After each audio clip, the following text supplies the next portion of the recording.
organized crime tore through the suburbs of Chicago, leaving violence and corruption in its wake. Prominent officials were seduced by greed and power, doing whatever was necessary to protect their interests. Everyone was on the take. FBI search It would warrant! fall on the FBI to weed out the corruption and to find the killer of an innocent woman.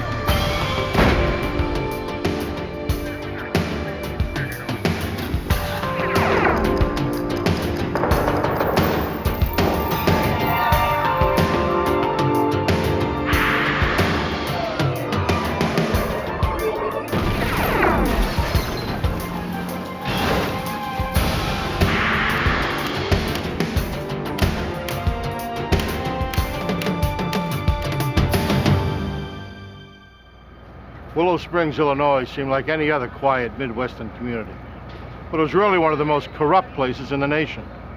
This tiny village nestled just outside of Chicago was in the hip pocket of organized crime. I'm Jim Kallstrom, former head of the FBI's New York office. It was only a matter of time before corruption led to assassination and conspiracy. To end it required a federal sting operation of astounding complexity.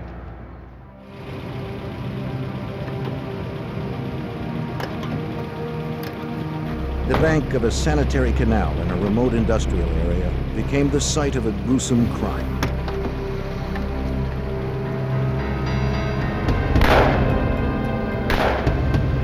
The killers were quick and thorough. Nearby, 2 police officers were out on night patrol. When they heard the shots fired, they became alarmed.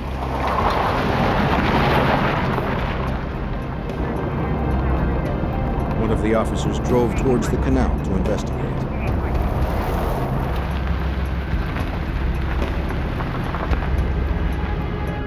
He found nothing as he searched the desolate area.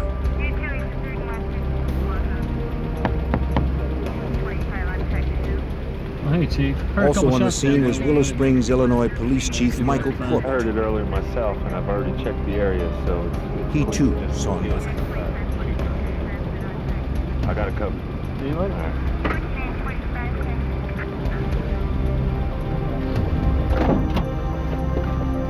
The following day, a prominent local attorney called police to report that his wife was missing. Well, Mr. Masters, we'd like to ask a few questions about your wife. Lieutenant Well, Howard cooperate Vanek of anyway the I Cook can. County Sheriff's Department and his partner means have a responded to the call. Attorney Alan Masters said that his wife Diane had been out the night before with colleagues and friends from a local college where she worked. After the meeting, some of the board members would go to a bar. Maybe. She never came home. There was no sign of her yellow What time Cadillac. does the meeting usually start? I believe it He starts said he made around calls 7 trying to o'clock. locate her It's usually until the same 2 in the one, morning, I honestly but don't finally know. gave up. You know where it's located? For the officers, the information offered little insight. Excuse me a minute.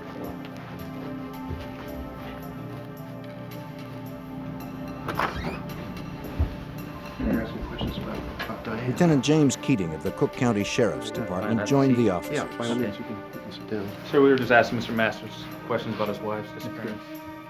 He asked Masters if he could have a look around the Be house. happy to. Sure. Yeah, by all Masters means. agreed. No, not at all. He had nothing to hide. Have a seat. The officers continued their questioning. Anything else you can tell us?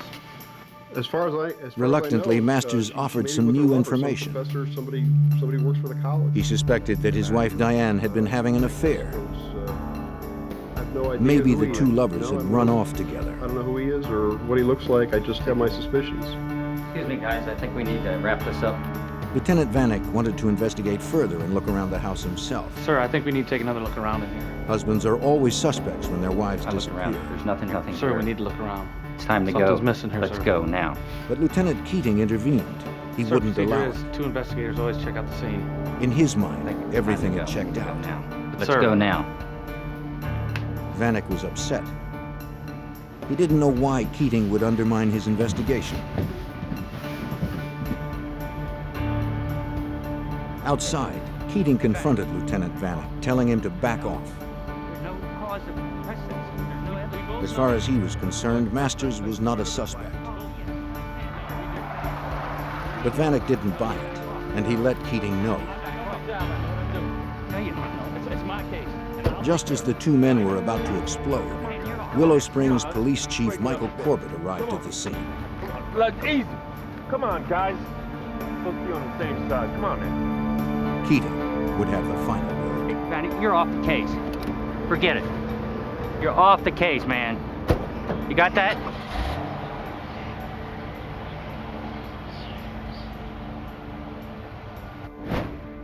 The question still remained, where was Diane Masters? Her disappearance grabbed the media's attention. And Diane, if you would, please come to She had been very active in the local community. Diane had worked hard to help open a shelter for battered women.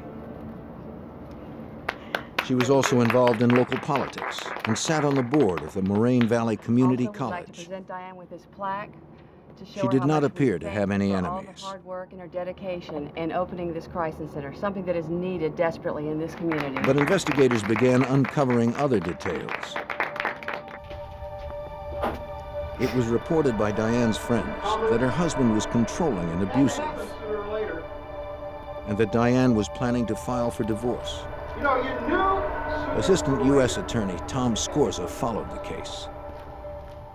We were pretty certain that what had happened here was that Diane and Alan had a regular marital dispute, sort of ordinary dispute, but that it had escalated into something much worse. Go ahead and send him in. Scorza's investigation soon revealed that Alan Masters was more than just a bad husband. Hey, Al, how you doing? It was rumored that Alan Masters had bribed local officials and police officers to secure favorable outcomes for his clients. How'd it go? Very well. Very well. Nothing to worry This about at corruption all. extended right to the top of law enforcement. Allegedly, Masters frequently enlisted the help of Chief Corbett. If I don't hear about this anymore, it'll be worth every penny.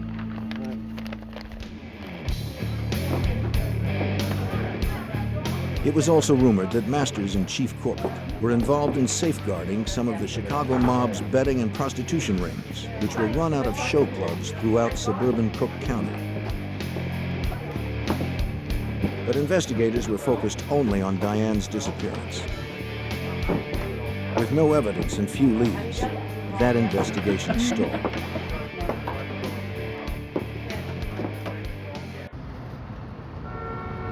Unaware of Alan Masters or his wife's disappearance, the FBI had already begun an independent investigation into the mob-controlled rackets of the Chicago area. U.S. Attorney David Stetler worked with the FBI to help unravel the prostitution operation.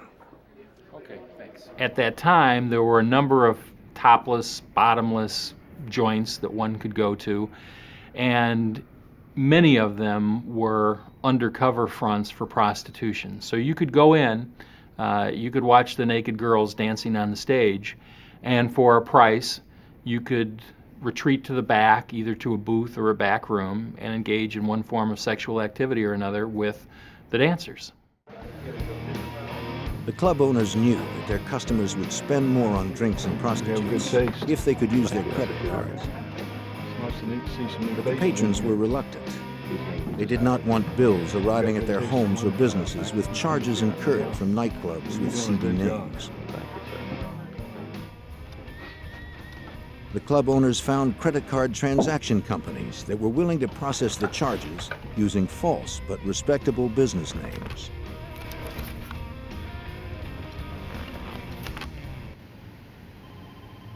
Special Agent Ivan Harris of the FBI's Chicago field office was assigned to help bring down the illegal businesses. The scam was using various companies in order to launder credit cards through their business to make it appear that businessmen were actually eating at a restaurant or using a limousine service to incur the charges, when in fact they were charges for prostitution. Larry Wright was one of the credit card transaction company owners. Wright would pick up the week's transactions from the clubs and process them through his company, National Credit Service, or NCS. really working well. One of his clients was a club owner named Joseph Marin, whose club was a front for a mob-controlled prostitution house. Wright wanted to expand his own operations. He approached Marin about setting up an illegal betting club. Yeah, she's nice. We had a chance to really interview her. Marin was willing to help out the man who made him money. Yeah, she's still here. She answers to the group. Wright would first need to pay protection money to local police in order not to be exposed and arrested. You feel pretty confident, Bill? Marin was the man who could arrange that protection. Wright was more than willing to pay. All right. Okay. Yeah, he's a really good guy. Marin arranged the meeting at the Willow Springs Police Department. Yeah, I trust him completely. It was to take place with Police Chief Michael Corbett. It was believed that Corbett had been handpicked by the Chicago mob boss to oversee and protect their interests in and around Willow Springs. The word on the street, of course, was that no one could do anything in Willow Springs without the permission of the Chief of Police, Mike Corbett. The message also was, from virtually anyone you would talk to, that he was so powerful, that he was so well connected, that nothing could ever be done about him. I just want to make sure I don't get any unexpected visits. Corbett agreed to help Larry Wright set up the new betting operation for a price. Not quite yet. In return, Corbett assured him he wouldn't get any heat from his officers. All right. Larry Wright was well on his way. He returned to his office at National Credit Service, operated out of a nondescript office park location. Wright worked with two other staff members. Doing great. Larry, great. But these were not ordinary employees. NCS was not just a credit card transaction service for illegal activities. It was a front for the FBI. Larry Wright was actually undercover Special Agent Larry Damron. And he and the FBI were using NCS to work their way into the heart of the corruption in Willow Springs. While local investigators struggled to unravel the disappearance of a prominent attorney's wife, the FBI had set up an undercover operation in the town of Willow Springs, just outside of Chicago. Their target, organized crime, and the corrupt police who protected them from prosecution. The undercover work was often painstaking and frustrating. FBI Special Agent Larry Damron explains the difficulties inherent in undercover work. During the course of the undercover operation, you try to immerse yourself in what you're doing, and you try to assume that role because it's necessary for you to do that in order to accomplish anything. Oftentimes you'll hear people make comments, or you'll see people do things that in any other circumstance they would be arrested for immediately. And so what you have to remember is you're in a role and you play that role out. Damron had heard stories about how the mob resolved problems.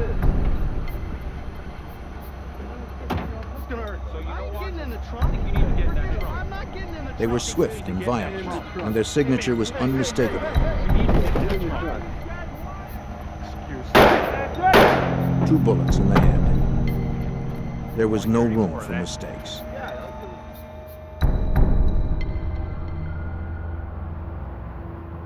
Victor Spilatro, a player in Chicago's organized crime, approached Damron at NCS. Though Victor himself wielded little power, his brothers held tremendous influence within the mob's hierarchy. Damron was starting to move into the center of the violent Chicago underworld. The Spilatros were one of the best-known names of mobsters in Chicago. The older brother, Tony, was the boss in Las Vegas. He represented the Chicago outfit for their interests in Las Vegas.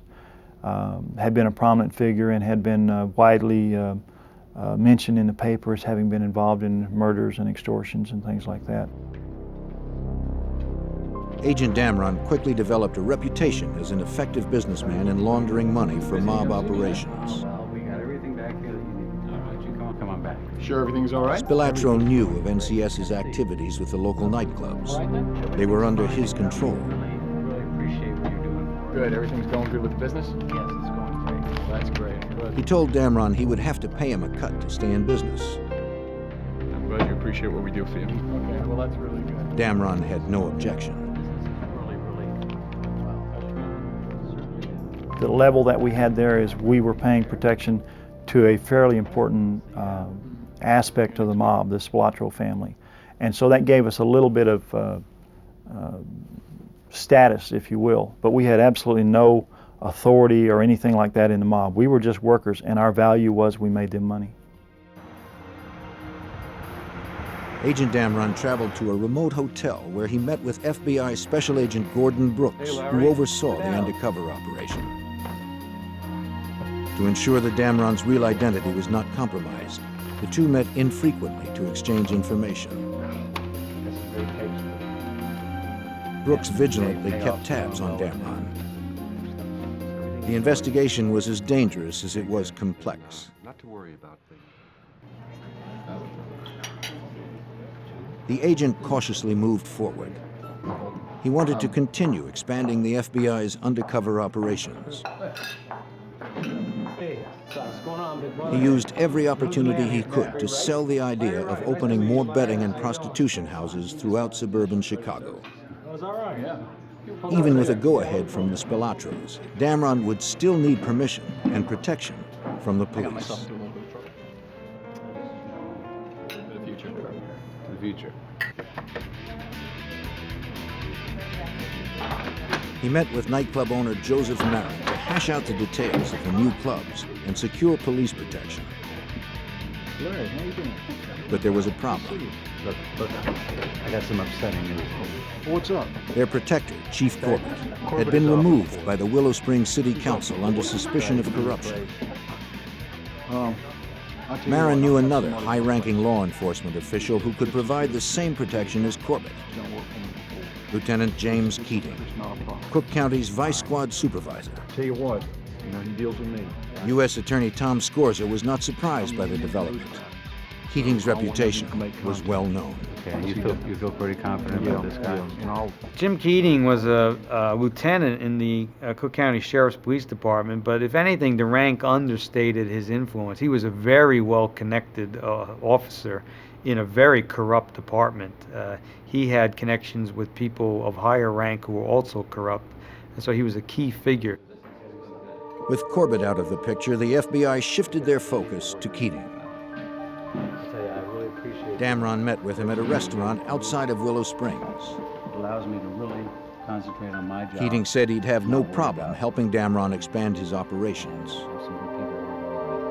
One thing we need to understand is if there's a situation that comes up. But any move Damron made would have to be approved by him. I make the decision when something goes down. He warned Damron to play it straight with him and his people. He told us that the one thing that he wouldn't tolerate was if someone double-crossed him. And he said if that happened, that they'd find us with our legs on one of the streets in the area and our head on another street in the area. As instructed by the FBI, Damron proposed another operation. A club that would be a front for prostitution. You're going to hold on to this. He gave the lieutenant the first of many payments to ensure police protection. Looks like a bonus for the guys, huh? Before he left, Keating said he knew someone who might be able to help him. A lawyer named Alan Masters.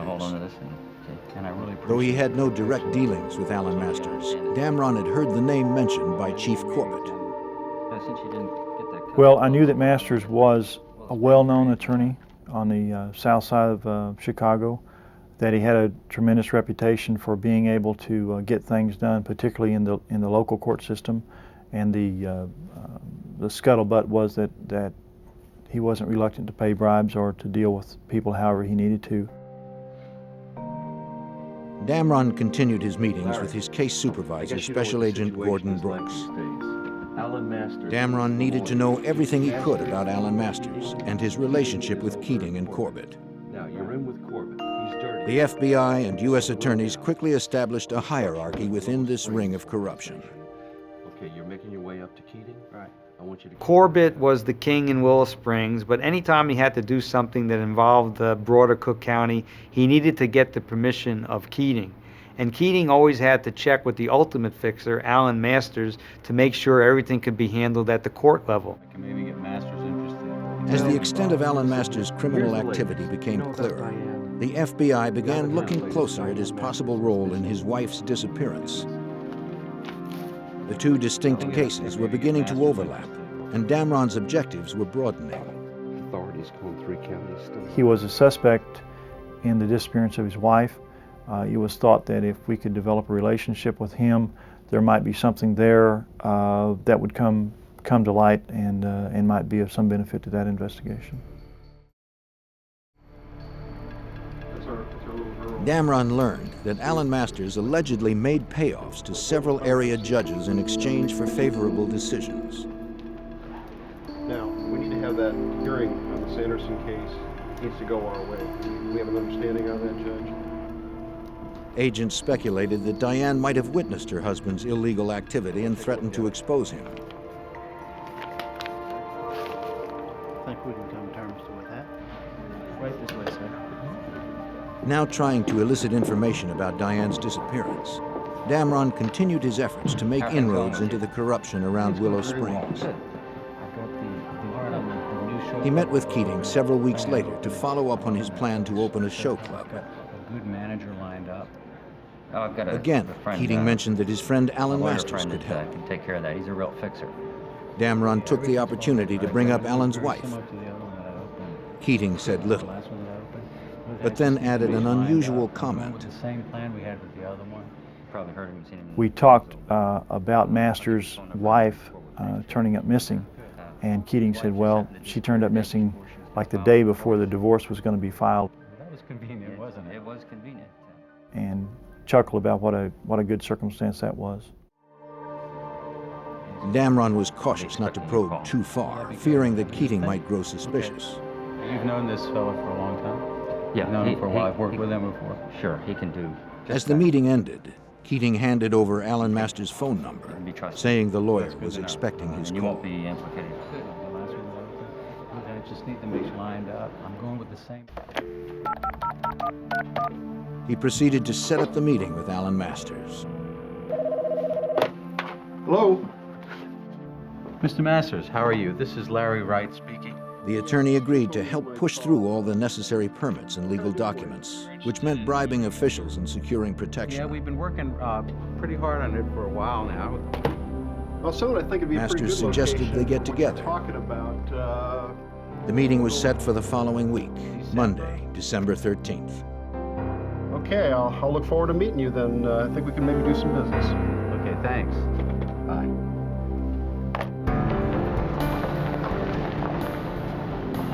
Before the meeting would take place, however, a police officer on routine patrol near the sanitary canal area in Willow Springs noticed something unusual. Tire tracks led directly into the canal. He immediately called for assistance. Little did he know that the lid was about to come off the underworld in Willow Springs. Find these trucks out here and mark. While the FBI continued their undercover operation in the Chicago suburb of Willow Springs, an officer out on routine patrol made an alarming discovery. Tire tracks leading directly into the sanitary canal. Police officers and a dive team responded to the site.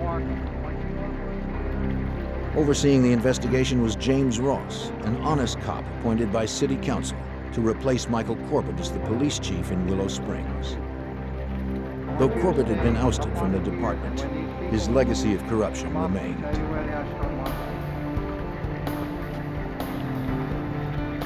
Below the surface, divers found a virtual underwater parking lot. 82 cars lined the bottom of the polluted canal.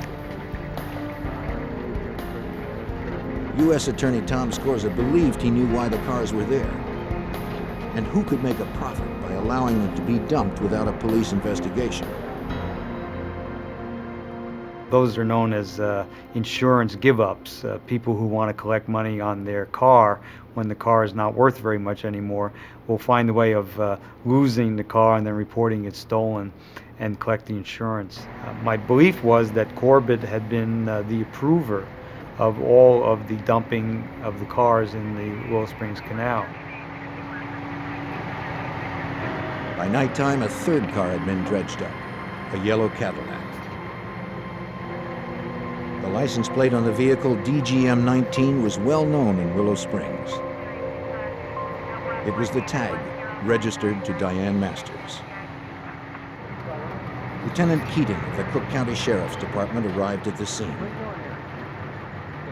Chief Ross was surprised that Keating, a vice cop, had been notified. He asked Keating why he was there. Keating had no response.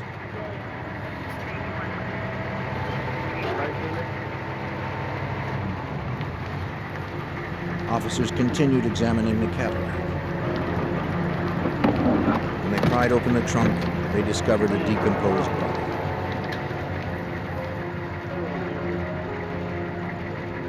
Ross immediately ordered that the car and the body be taken back to a city garage where they could be thoroughly examined for clues.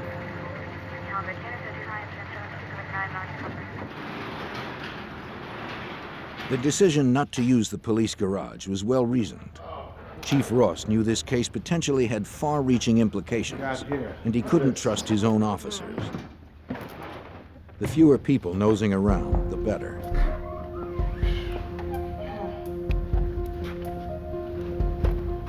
State police began to scour the car and the body for evidence.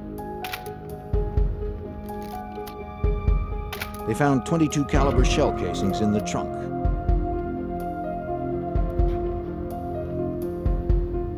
The keys were still in the ignition.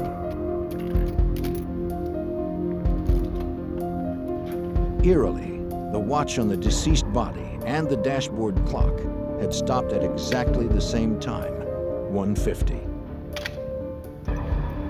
They removed the body for further forensic investigation. The forensic team examining the body found the skull had been crushed. They also discovered 2 bullet hole entries in the left cheekbone. The bullet fragments inside the skull were removed and sent off to the FBI lab for ballistic evaluation.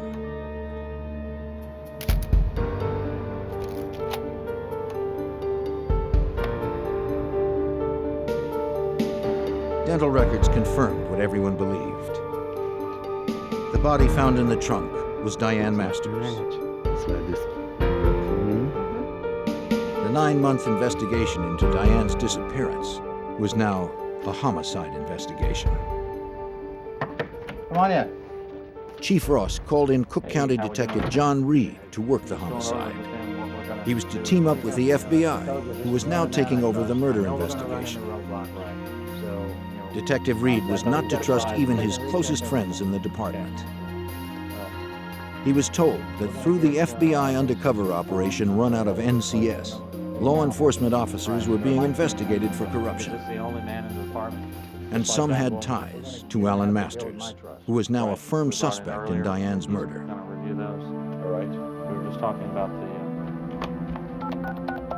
As Agent Harris and Detective Reed initiated their murder investigation, Agent Damron continued his undercover operation. Today to set up a time and place for our meeting. He called Alan Masters to confirm their meeting to set up the show club. Jammed. I expect to be in court all day tomorrow. I'm sorry. Well, Masters was evasive and seemed week's distracted. Okay too, if that's okay with you. Maybe we can work something out then. Just give me some time. He canceled the meeting. Okay, thanks, Mr. Wright.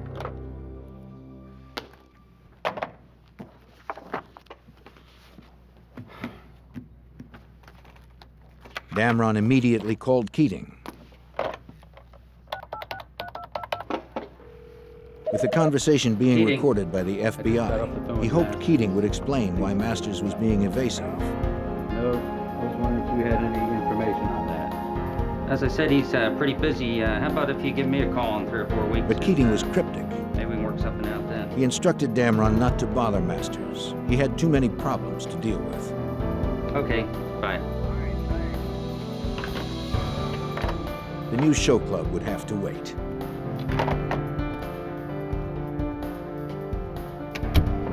What do you got for me? Here are the transcripts. Damron met with Agent Brooks. Masters and Keating both appeared nervous since Diane's body had been discovered. But that was hardly enough evidence to prosecute either of them for murder. Perhaps Damron had overlooked something. He handed over his tape-recorded conversations with Keating. This is gonna nail him. We're gonna get him. Can you play that again, please? Over the next several months, the U.S. Attorney's Office, the Cook County Sheriff's Department, and the FBI began the process of merging the various investigations. All right. Well, The link between them was Alan Masters, Cook County Lieutenant James Keating, and former Willow Springs Police Chief Michael Corbett. If that's the case, if we can It would fall on prosecutors to begin constructing a case proving that the three men and all of their activities represented an ongoing, organized criminal enterprise. All right, we can get the RICO prosecution happening. And what we had to do in order to prosecute Masters and Corbett and Keating for a collection of their activities, including the homicide, we had to show that they made up a criminal organization, a mini-mafia. Appreciate you meeting with us tonight, Mrs. Capstaff. Well, if you guys don't Detective Reed and Agent Harris's first step was to question Diane's friends who had been with her on the night she disappeared. Okay. You said that you followed her home that night. One of Diane's colleagues, Genevieve Capstaff, had actually followed Diane home that evening after a board meeting. And so I just wanted to see, so I followed her. Capstaff claimed everyone on the Moraine Community College Board who worked with Diane suspected that she was having an affair with an economics professor. She admitted that she wanted to see if the two were going to rendezvous. She followed Diane to her street. When Diane turned to go home, Capstaff continued on. Is there anything else that you can tell me? Further that questioning might- revealed that all of the community college board members, including Diane, were given a $100,000 life insurance policy as part of their employment benefits. $100,000. Right. Right. Yes, but that only covers. The policy specifically stated that proceeds would be paid if a board member died while traveling to and from board meetings. The policy was void when the board member entered their home. That's all, but. We appreciate your Alan Masters claimed Diane never arrived home that night. He was therefore eligible to collect the insurance money.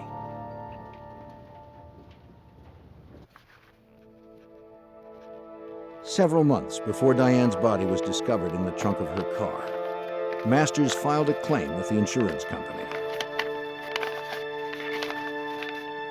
After filling out all the paperwork, he sent it off.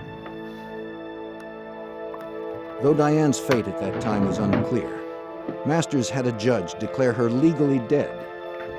As a result, he was about to receive $100,000. Alan Masters was fast becoming the FBI's prime suspect in the murder of his wife, Diane. Shortly after her body was discovered, investigators learned that he had filed a claim with his wife's insurance company. Within a few months, 2 checks appeared in the amount of $50,000 each. If federal agents and prosecutors could prove Masters was responsible for his wife's death and that he profited from it, it would be one more element that showed that he and his accomplices were involved in an ongoing criminal enterprise.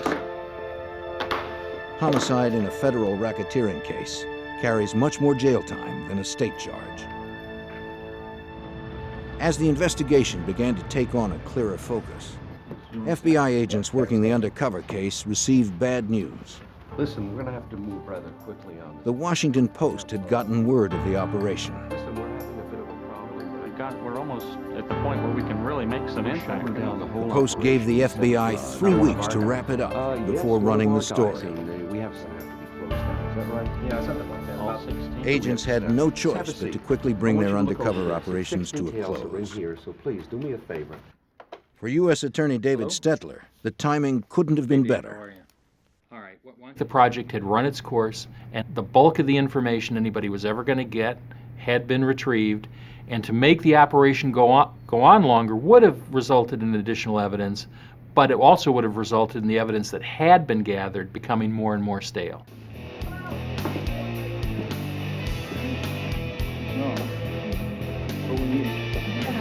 Agents had meticulously pieced together the web of corruption that extended to the nightclubs under mob control. Now it was time to shut them down. Yo, FBI, open the door. Open the door. The FBI hit all of the clubs on the same night with massive force. Several hundred officers and agents raided over a dozen clubs throughout Cook County, including those in Willow Springs. Stay right here. Go on in, Pro. Stay right here. Sit tight. We haven't done anything. All right, hands behind your back. This ain't helping anything. Inside the clubs, federal agents were able to collect volumes of incriminating evidence.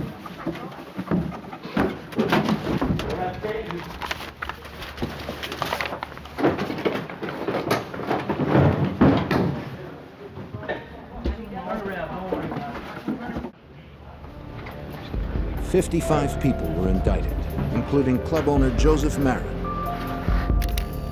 Tony Spilatro, and his brother Victor. They were prosecuted in both the state and federal courts for extortion, prostitution, bribery, and racketeering. Several deputies from the Cook County Sheriff's Department and officers from the Willow Springs Police Department were also indicted and convicted for protecting these businesses. Move a little faster. After 3 years of undercover work, the sting operation was now officially closed. What's your friend's name? For undercover Special Agent Larry Damron, it was finally time to leave the role of Larry Wright. I would say the finish was elation and disappointment at the same time. Disappointment that there were so many opportunities out there to identify other criminal activity. We knew that it was a good job, that we had gathered tremendous amounts of evidence, and that we had a real insight into some of the criminal activity that was taking place that we hadn't had before. Alan Masters. Local authorities, the FBI, and prosecutors could now focus exclusively on the Diane Masters murder investigation. She said he hit her.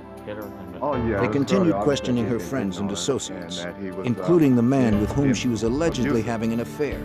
There were other things that happened. Economics professor Jim Koselniak. He confirmed that he and Diane had a relationship. He also claimed that Masters had abused Diane physically, mentally, and emotionally. She lived in fear of her husband. Diane had told him she planned to file for divorce. Koselniak also had reason to fear Alan Masters. One night, Koselniak and Diane had met for drinks at a local bar. He recalled that Diane called home to check on her daughter. Instead of getting the babysitter on the phone, Alan unexpectedly answered. Alan? He suspected she was with her lover. I didn't know you were He in was trouble. irate and began to I threaten was her. calling to check on Andra. He vowed to destroy her.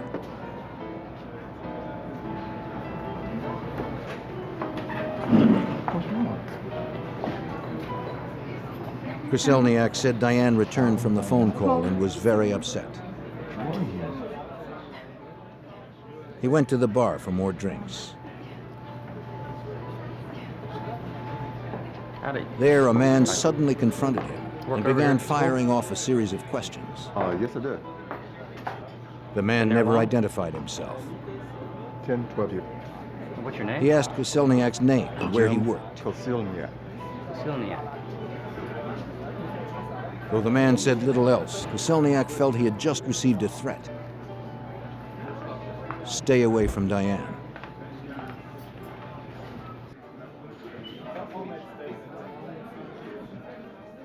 And Koselniak would later recognize the man as Lieutenant James Keating. She didn't tell you that. restaurant. He said that on the night of Diane's disappearance, she had called him and warned him not to meet her for drinks. Again, different. So this was an unusual move on her part. They usually got together after her college board meetings. What was the tone of voice? Lately, she had been troubled by Alan's behavior. That they were going to another restaurant. Selniak which took her was, advice again, and canceled their They always plans. met at the same place. He never saw Diane again. The meeting was always straight to RDG. As a matter of fact, they're on the way now. Agent Harris and Detective Reed continued to develop witnesses. Hey, glad you could come by. They discovered that Masters had hired a private investigator to keep tabs on Diane. That his wife Diane. We subsequently developed a cooperating individual named Ted Nakaza, who was a private investigator with Alan Masters. Masters had requested Ted Nakaza to place a bug on his home telephone number because he suspected his wife Diane was having an affair. I got a few tapes. Hey, what do you guys got for me? Nakaza told investigators the bug was successful in exposing Diane and Koselniak's affair. Good news. Ted Nikaza played back a telephone conversation, captured on tape, where Diane was talking in a highly sexual way with the boyfriend, Jim Koselniak. According to Nikaza, after playing the tape, Alan Masters declared his intention to kill Diane and to get Keating to make it look like an accident. Alan Masters wanted his wife murdered, and he had the resources to get away with it. You gotta stay cool. The FBI and local authorities continued to uncover evidence against Alan Masters and his associates that pointed towards a conspiracy to murder Alan's wife, Diane. Through a private investigator hired by Alan Masters, Diane's affair had been exposed. His wife was cheating. Alan's rage was out of control. Yes. But investigators had no hard evidence to charge him with murder. After an exhaustive 5-year investigation, that was about to change. He intended to have Diane killed. They uncovered a Cook County Sheriff's deputy who was willing to talk. Agent Harris. Deputy Jack Bachman had startling information. Keating brought me into his Bachman office. had been too afraid of the consequences of coming forward on his own. He claimed that he had been approached to kill Diane. The offer had come through Lieutenant James Keating. Bachman had a series of conversations with Keating, and ultimately Keating asked Bachman if Bachman would be interested in the job of actually stalking and killing Diane Masters. Bachman said Keating offered him $25,000 to carry out the hit. And, Michael Corbett, the chief of police, had already agreed to dispose of the body. Bachman declined the offer. No, sir, I'm sorry. I can't get involved in anything like that. No, no, sir. Through Keating, Masters had clearly solicited a straighten murder. up this meeting we just had, and Well, no, but he did offer me $25,000. This was one of the final pieces prosecutor Scorza needed to bring an indictment. He said he wanted to eliminate her. I said, what do you mean by What we were able to show is that when Alan Masters decided to kill his wife, he simply was able to turn to the two police officers that he'd already been working with on corrupt activities and criminal activities. And that made the homicide and the planning of it and the solicitation of it, it made it an activity of the criminal enterprise. The pieces had finally come together. And Diane Masters. Investigators put together a likely scenario of Diane Masters' murder. She said she heard something. Alan Masters had found a hitman to kill Diane and her boyfriend when they met for the usual drinks after her college board meeting. However, Diane didn't meet with Koselniak that evening.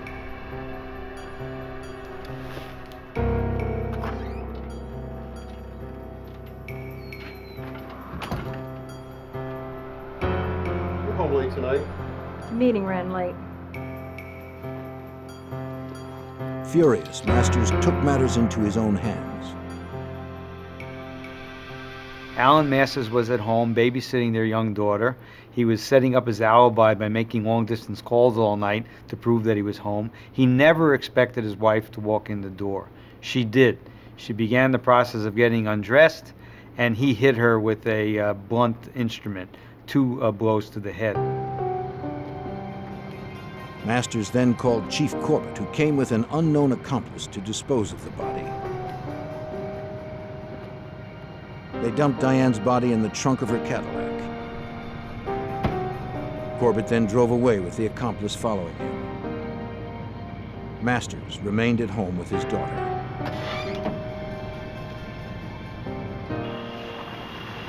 They drove to the remote sanitary canal.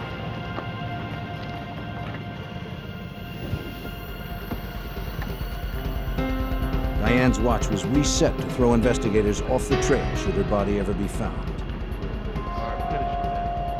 They then fired 2 shots into her head. They wanted it to look like a mob hit. They also reset the dashboard clock to 1:50. Alan Masters made sure that he was on the phone at the time to corroborate his alibi.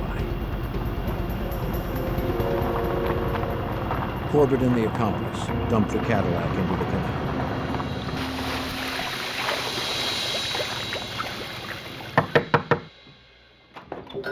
In June of 1988, 6 years after Diane's murder, investigators brought charges against the 3 conspirators. Former police chief Michael Corbett was the first arrested on federal charges of racketeering, bribery, and conspiracy to solicit and cover up the murder of Diane Masters. Special Agent Ivan Harris tried to elicit a confession. Mike Corbett subsequently confessed that he was in fact the person that had put Diane Masters' car in the canal. He disavowed any knowledge, knowing that she was in the trunk of the car at that time.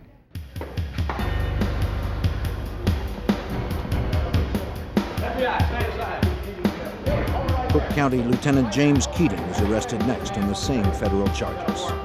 He too denied involvement in Diane's murder.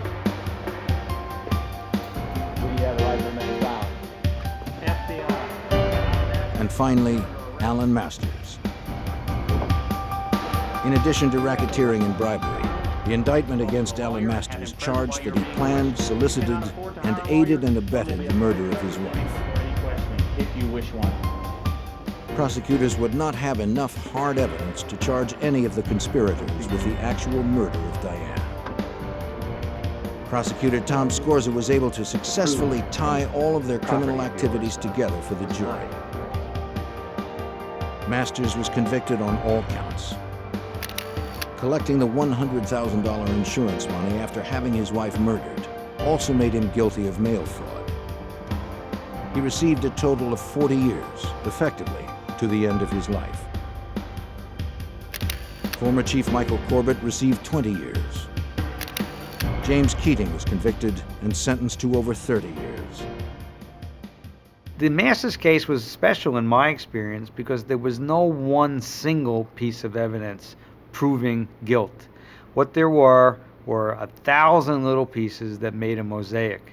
That was made the case intriguing. It made it very difficult to present. It made it a challenge to present to the jury, but it made a terrific story because in the end the jury could see how one little piece from over here and one little piece from over there made a picture, and the picture was a plot among 3 fellows who had been involved in a lot of criminal activity to do their ultimate criminal act, murder Diane Masters. Watch yourself. The undercover investigation that Agent Damron oversaw, and the work of several other FBI agents, exposed a deeply rooted corruption throughout Cook County and brought it to its ultimate demise.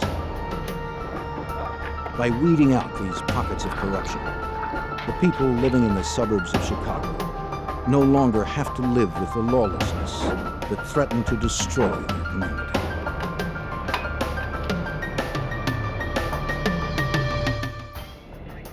An armored car vanished during a routine stop. Carrying nearly $1 million, it was supposed to be impenetrable. Investigators didn't know if the driver was involved or if he had been ambushed. FBI agents and local detectives began to suspect a group of former law officers in the heist. It would take determination and high technology to track the robbers and make them pay for their silent strike.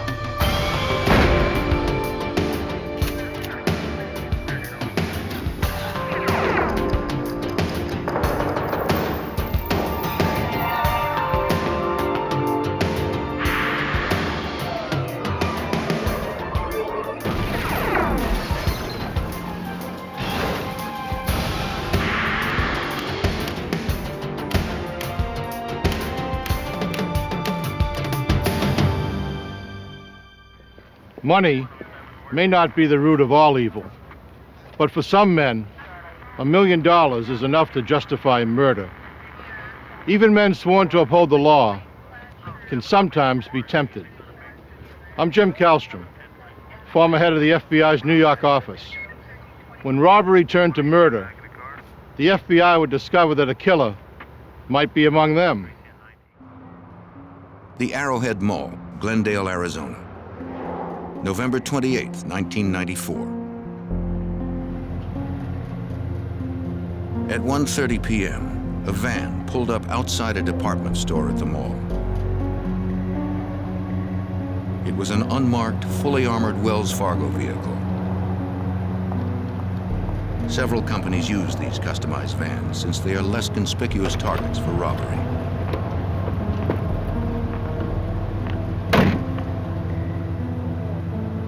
Following company protocol, the driver remained inside the van while the courier went to pick up cash from the store.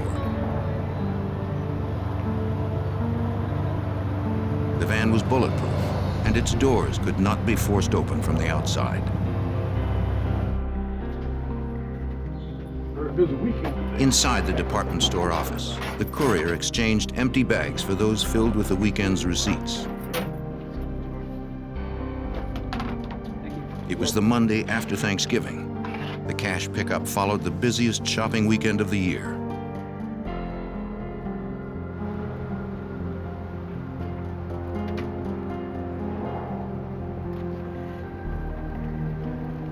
When the courier returned to the parking lot minutes later, the armored van and the driver were gone.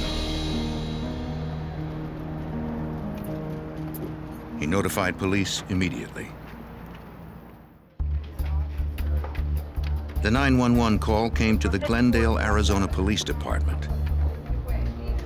They dispatched units to the scene and sent word to the FBI. The nearest FBI field office is in Phoenix, 20 miles from the mall.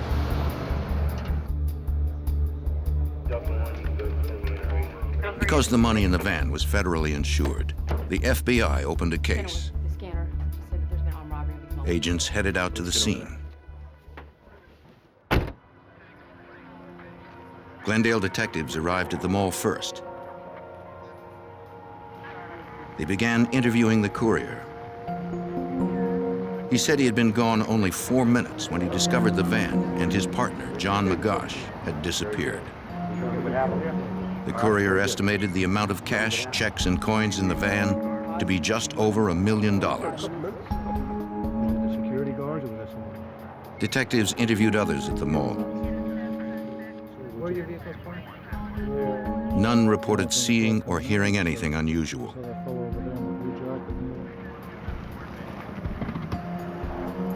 FBI agents soon arrived from Phoenix.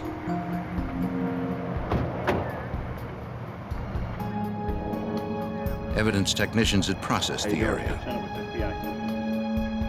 Where the van had been parked, they found a cigarette butt and a pair of broken eyeglasses.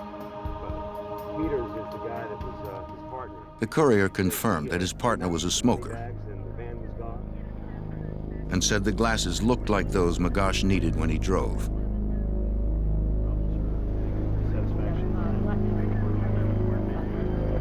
The technicians collected and marked the items as evidence.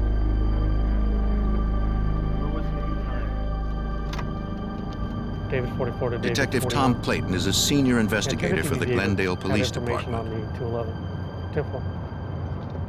I think the first thought when we saw the van missing was the driver took off with the money and was going to leave town. We also considered somebody could have robbed him. with the glasses laying there, we weren't sure if it's, is it a setup or did something really happen. We explored every possibility we could think of. Supervisory Special Agent Stephen Chenoweth, now retired, was the lead for the FBI. The investigators organized a search for the van and its driver, believing that whoever took the van would abandon it soon in favor of a getaway car.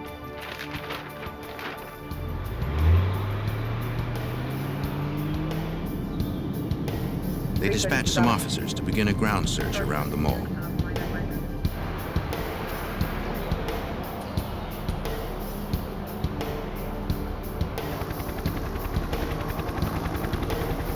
Pilots from the Arizona Department of Public Safety conducted an aerial search.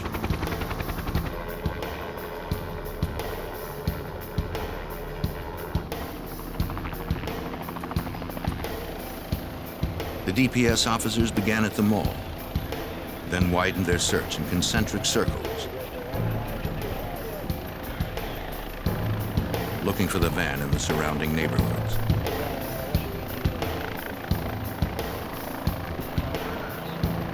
Whenever they spotted a white van, they radioed ground units to follow up.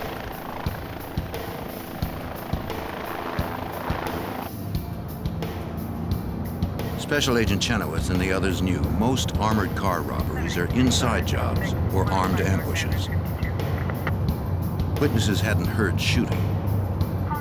Perhaps the driver had decided to trade his hourly wage for $1 million.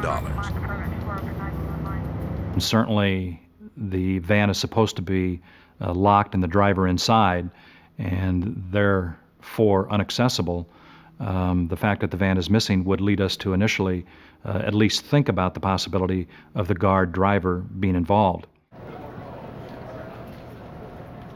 Investigators sought more information on the missing driver. We investigated John McGosh. First off, we started running his name in the computer to see if we could find any arrests or if he had a criminal history. We started through the Wells Fargo file, his employment file, looking for relatives, friends, where he lived. After securing a search warrant, investigators traveled to his apartment. His landlady let them in. The investigators were looking for evidence that McGosh had planned the robbery.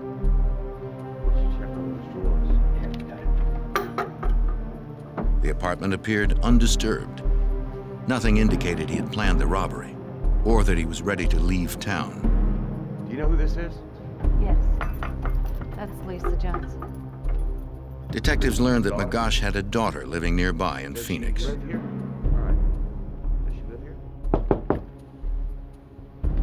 Determining her address through DMV records, they went to interview her. Police.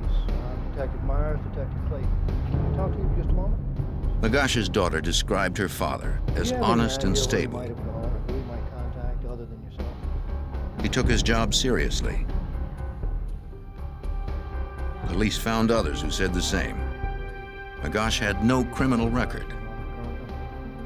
Well, right now, your father and the Detectives began to consider the 61-year-old grandfather not as a suspect, but as a victim.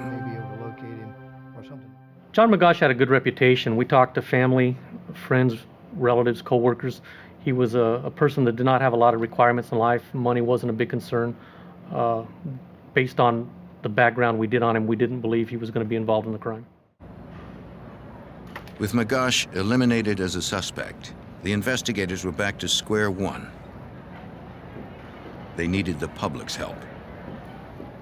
Certainly when you don't have eyewitnesses, you try and put as much information out in the form of press releases, newspaper articles, things of this nature, in hopes that it would reach somebody that maybe saw something that otherwise had not heard about it.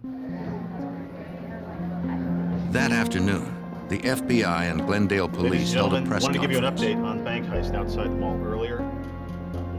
They released photos and descriptions of the missing van and driver. As of yet, we have very little. Anyone who had seen John McGosh or the Wells Fargo van was asked to contact the FBI. Investigation without assistance. A reward of $60,000 was posted for any tip leading to the recovery of the money. and the conviction of those witnesses, involved. anyone who may know where the van is at this point.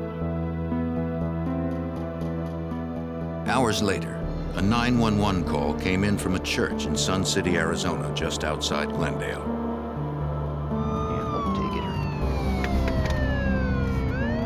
The caller reported a van idling in the church's parking lot.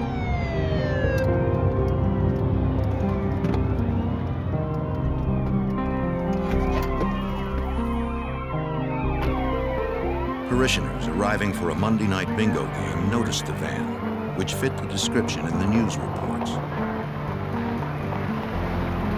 License plates and serial numbers confirmed it was the van missing from the mall.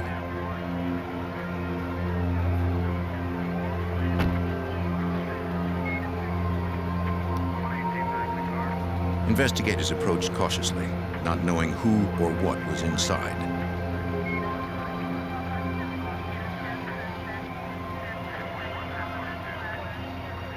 No one was in the driver's seat, but investigators could see the outline of a body on the floor. They tried to open the van, but the armored vehicle was impenetrable, even to the agents. The engine was going, it was locked, and a cursory examination initially of the inside disclosed the body lying in the center. In order to gain access to the van, of course, we had to call the armored car company.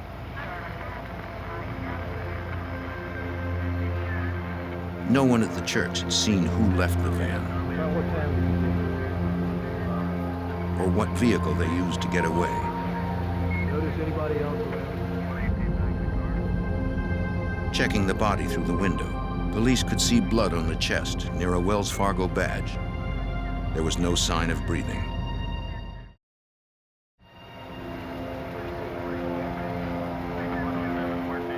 Authorities believed John McGosh had been killed during the robbery. There were no bullet marks on the van's exterior, no broken glass, and no sign of forced entry at the doors. Whoever had hit the van knew what they were doing. An armored car robbery is a pretty sophisticated crime, and it takes a lot of detailed planning. And so we knew after finding the van and finding the body that we were up against probably some people who had thought this out very well, planned it extensively, and certainly would not stop at murder in carrying this out. Investigators needed to get inside the van to know what happened.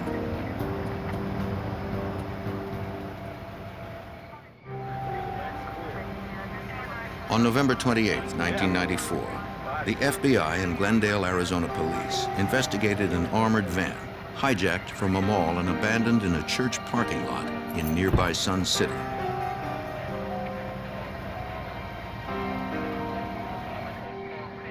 The driver, 61-year-old John McGosh, lay dead in the cab. He had been shot once in the head, but his death was not instantaneous. Technicians noted aspirated blood spatter, indicating McGosh had continued breathing after being shot.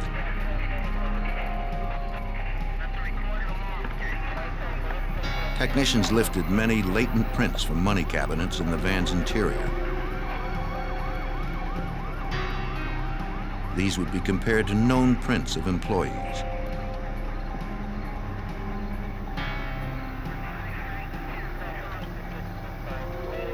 No foreign prints were found. No hairs or fibers pointed toward a suspect either.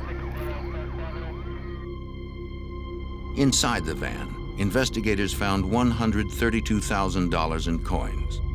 The cash and checks, estimated at $920,000, were gone.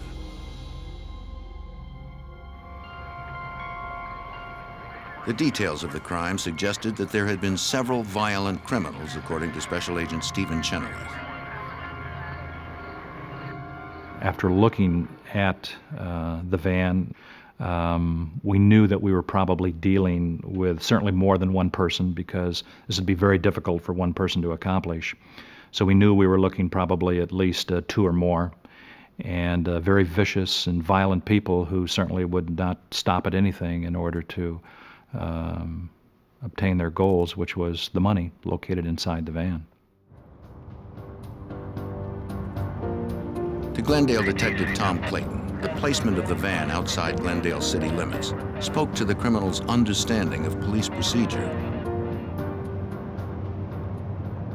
We believed they dumped the van in Sun City to get it out of our jurisdiction into another one to complicate the investigation and communication of police agencies, maybe hoping we would not be able to link the two things together right away. During the autopsy of the armored car driver, the medical examiner retrieved several small bullet fragments from the left side of the victim's head. The fragments were too damaged to determine the make of the murder weapon. It seemed like a small caliber, perhaps a .22. The medical examiner found no powder burns on the victim's head. This meant he had been shot from a distance.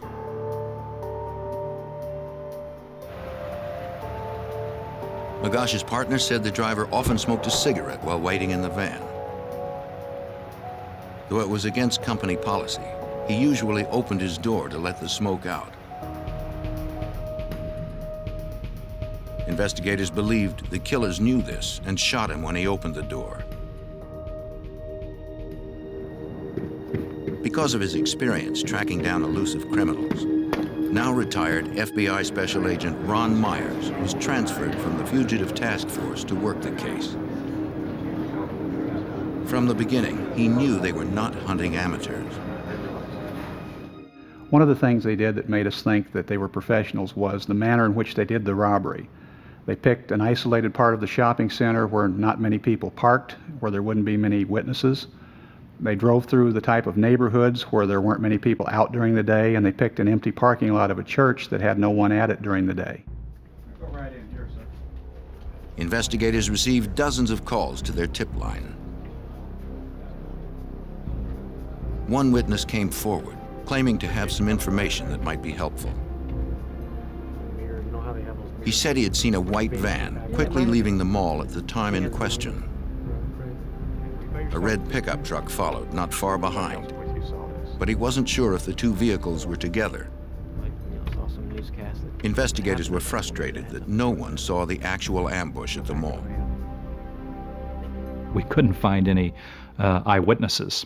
And when you don't really know what happened, or you don't have somebody that can tell you what maybe transpired with the van, it's a mystery.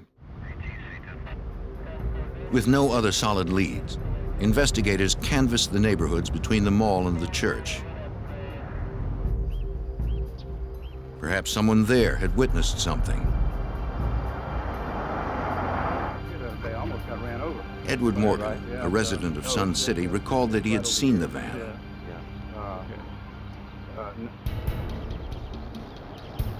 On the afternoon of November 28th, Mr. Morgan was returning from the post office when he noticed the van. And Mr. Morgan stopped because he thought they weren't going to stop for the stop sign and was afraid he'd be hit. At that time, he noticed the white van with this red truck shortly behind it, both speeding through the intersection and driving off. And he thought that was kind of unusual, not only the way they were driving, but the way that the red truck seemed to be following the white van. Mr. Morgan couldn't recall details of license plates or the face of the van's passenger. Desperate for a break, investigators wanted to place him under hypnosis to jog his memory.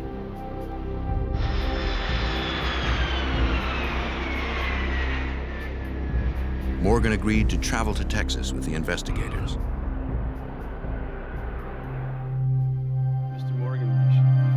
There they met with a forensic hypnotist.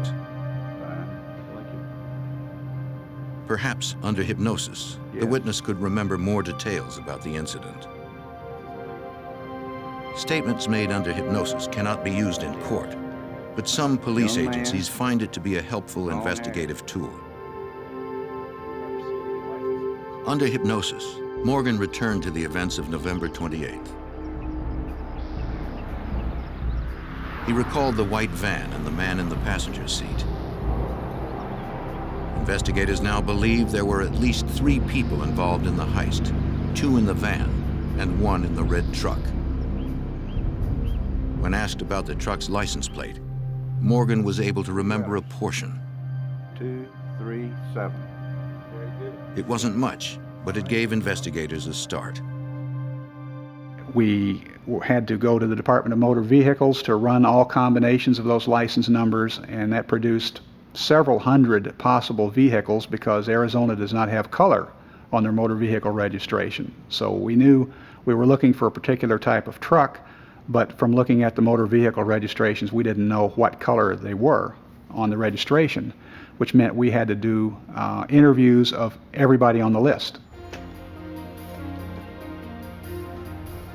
Investigators eventually tracked down hundreds of truck owners. Each was interviewed, but no suspect emerged.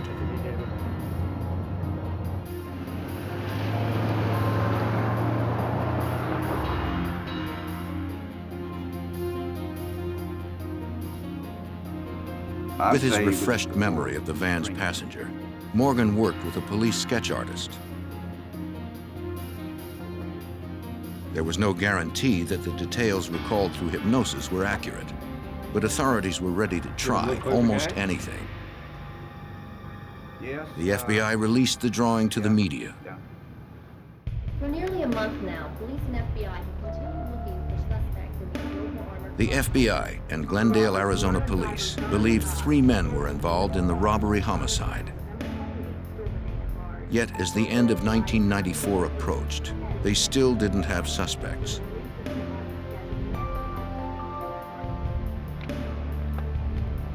It began to look like the killers might never be found. Martha, do you have the TV on? But the investigators did not know that the suspect in the composite sketch had been recognized. Call me back in like 10 minutes. By December of 1994, a month after the deadly hijacking of an armored car in Glendale, Arizona, the investigation had stalled. Investigators believed at least 3 people pulled off the heist. They had a composite sketch of one and little else.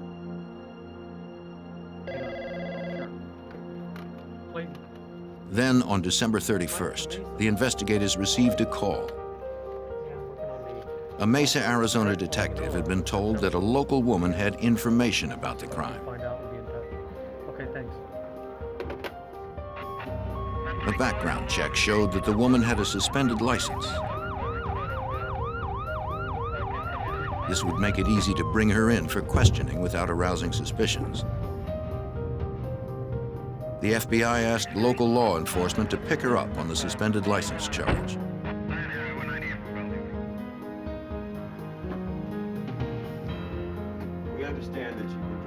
The investigators asked the woman if she knew anything about the armored car robbery in Glendale.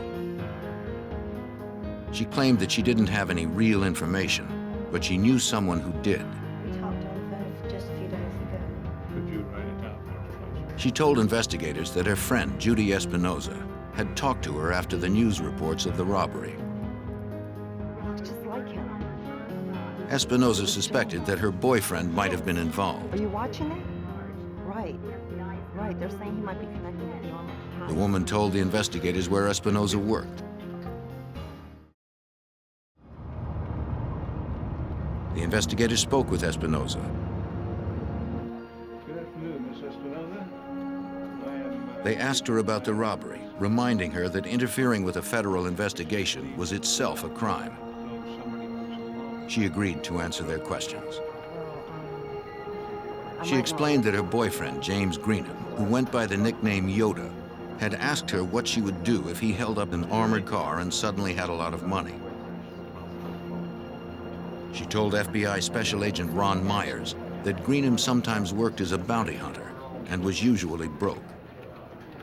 Jim never had a dime, but the day of the robbery, he came home that night, told her he had to kill somebody, and he had plenty of cash on his person. She told us that Jim did his bounty hunting with a guy named Tim Ring, and that she had been over to Tim Ring's house and noticed several new all-terrain vehicles, jet skis, a new motorcycle, and Tim had made a comment about how she'd never know how much money was in that garage. The information was good, but it was only hearsay. Investigators needed more solid evidence. Espinoza had kept several rolls of coins that Greenham had given her.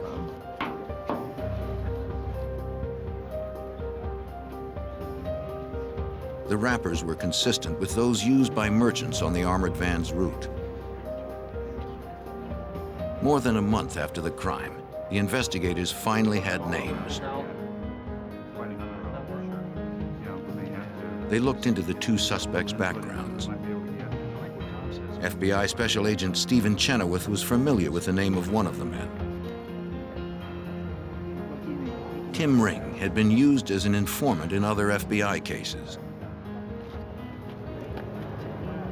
We had paid him for some information that he had furnished us in the past, and you know, in order for us to get information from informants, you aren't dealing with priests and with you know good people. You're dealing with bad guys out there, and Ring's a bad guy. And when you're ready, focused, squeeze the trigger. Tim Ring and James Greenham had worked as prison guards in Phoenix and now worked bounty hunter jobs together. Front sight or through the crosshairs. Both had many hours of firearms training. Any questions? Okay, Joe. Ring was an expert marksman. Fire when ready.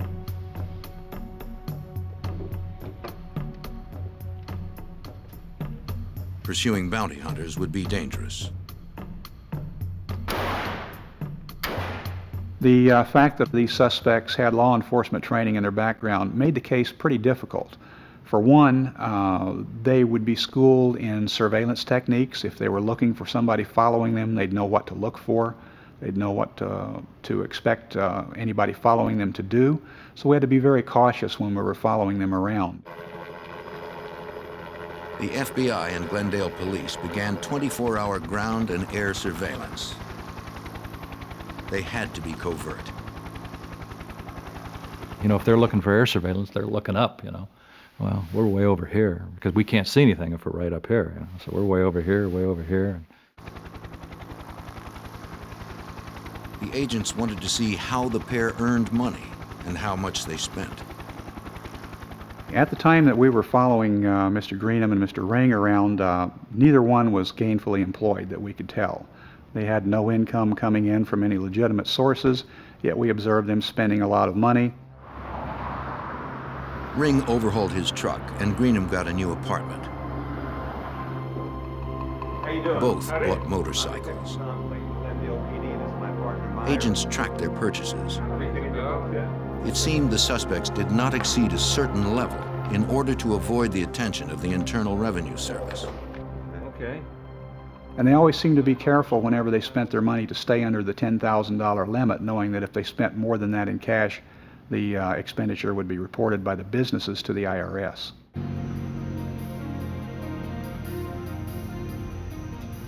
Investigators continued tailing Ring and Greenham, building a list of associates. They photographed everyone the suspects met. They still didn't know who the third partner was. Glendale detective Tom Clayton hoped surveillance would spot the three meeting somewhere. We would watch them go to restaurants where they would meet. We would see them go to strip clubs where they met a couple dancers that they knew.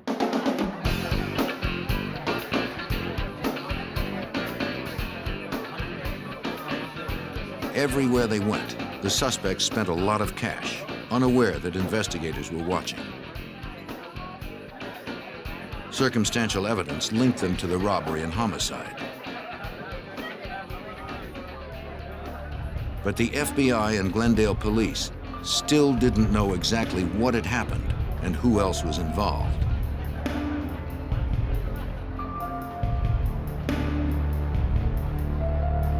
Somehow, the investigators had to get inside the bounty hunter's shadowy world.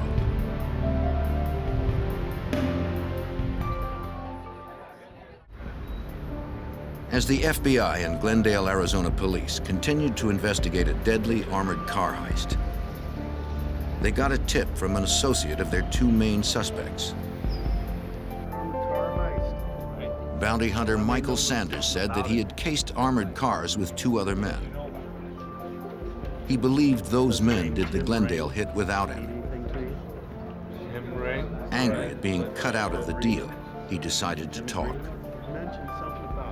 He gave FBI Special Agent Ron Myers a lead on the third perpetrator.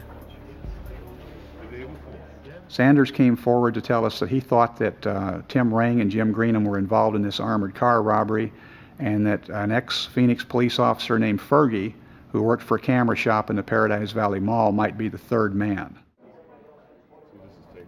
Investigators needed to identify Fergie. So what we're going to do is they reviewed their case set up on photos. Tonight, try to take some pictures and get a bunch for that guy there too. Surveillance teams had watched Ring and Greenham meeting with a bearded man who drove a Camaro. The car was registered to William Ferguson.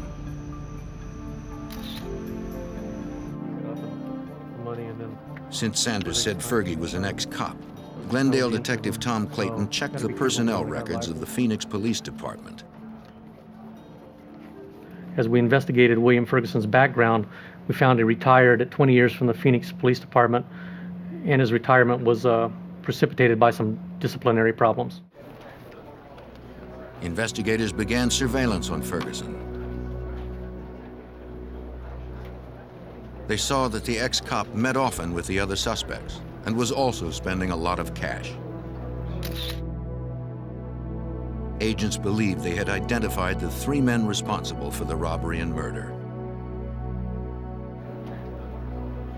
The investigation was affected by the three suspects having law enforcement training because we knew that they were going to cover evidence, and they were also known to have firearms training, which made them dangerous to the surveillance officers.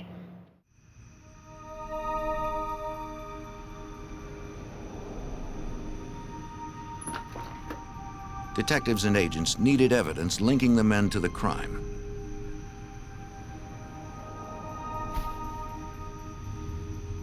During surveillance, they began trash pulls, confiscating trash bags from the suspects in the hopes that some clues might surface.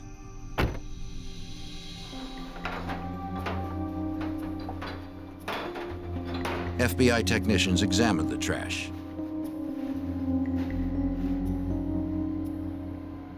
In rings, they found several 3x5 index cards. Each card had notes detailing armored car routes. Analysis confirmed the handwriting was Ring's.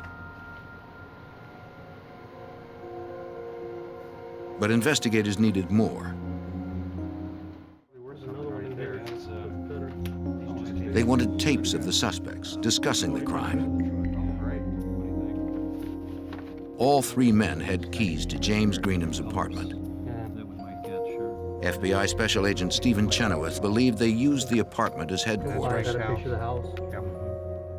Timothy Ring was married, had a wife, children, and I think the likelihood of discussions occurring in regards to this armored car robbery at his house were somewhat remote.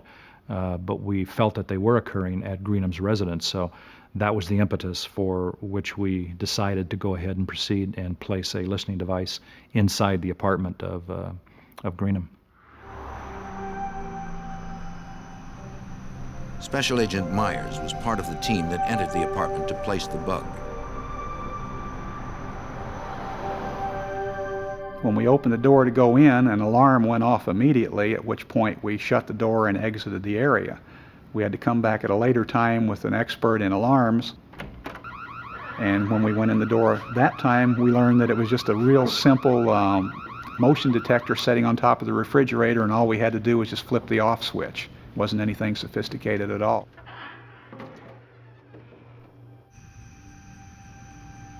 While the team was inside Greenham's apartment, the detective surveilling Tim Ring saw him leave his house.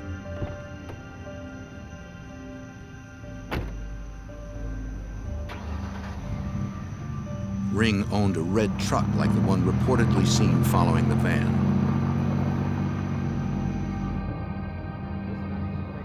The detective trailed behind Ring. After a few turns, he realized where the suspect was headed.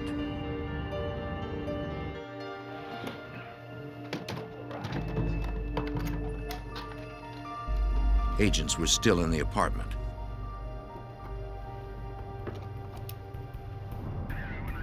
Tim Ring was headed that way.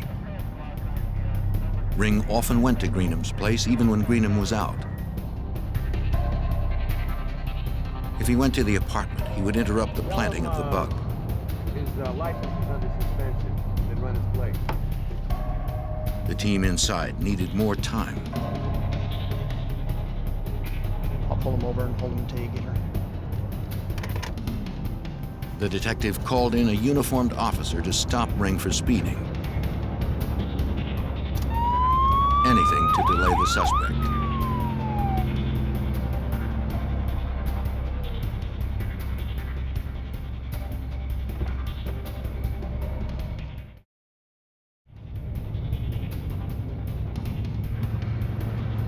Good evening, sir. What's the problem? The officer lectured Ring on the dangers of speeding. Detectives wanted to keep him busy while the team finished at the apartment. Let's go, gang. They're on their way over. Okay, put everything away. Let's get this thing back.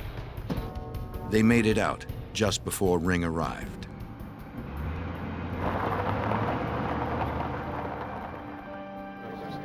Some notices in the rec center. Investigators also tapped the home and cellular phones of the two other suspects. To get them talking, Supervisory Special Agent Stephen Chenoweth released false information about the case. We decided to make a press release talking about the investigation, which we thought when they would hear would certainly generate some telephone conversations and other discussions amongst these three suspects.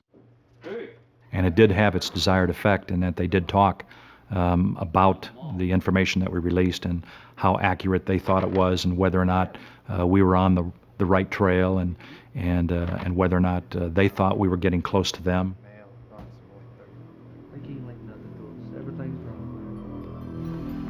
As the suspects talked, the investigators listened.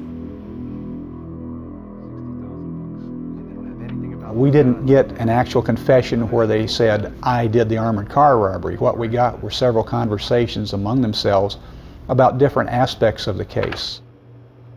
They would always listen to the news, follow any printed reports or follow any television stories, and as soon as anything would appear on TV, they'd call each other. And they'd make comments like, well, this isn't the way it happened. You know, they'll never find that license plate. The evidence against the suspects was building. Man, you seen Judy lately? But prosecutors wanted more direct statements about the crime before they ordered arrests.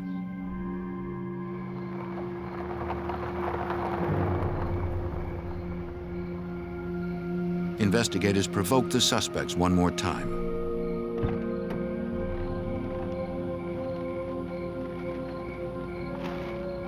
A Glendale detective went to James Greenham's apartment when the suspect was out. On the door, he left his business card with the note, Lead 173.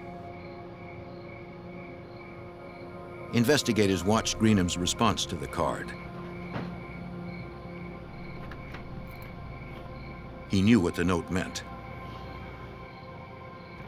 The authorities considered him a lead.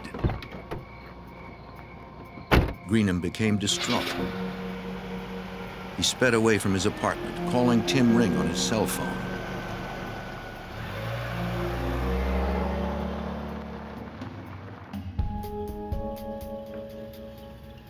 Agents kept watch from an airplane and listened in on the phone taps.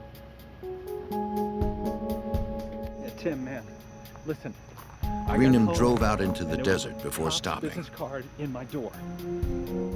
Look, man, they ain't got nothing on you. Don't worry about it. Ring tried to calm Greenham down, promising that the authorities had nothing on them. Everything's, don't worry about it. This is. But Greenham said he was scared. I can't do this anymore. He even threatened to commit suicide. Finally, Ring talked Greenham down, convincing him the authorities were not on to them. But if I see one more cop, Greenham said that if another cop contacted him, he was going to bury the money. It seemed a direct reference to the crime.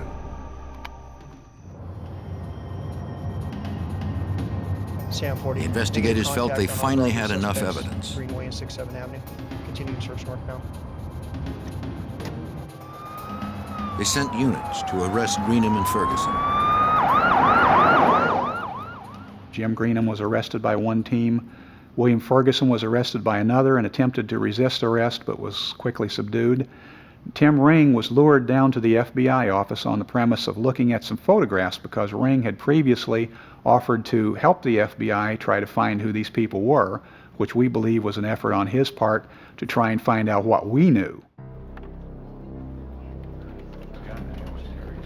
The FBI agent who had previously used Ring as an informant called the suspect. Ring agreed to come in. On February 16, 1995, Tim Ring arrived at the Phoenix FBI field office. Undercover agents were waiting for him in the lobby. They believed he would not be armed at the FBI office, but they couldn't be positive.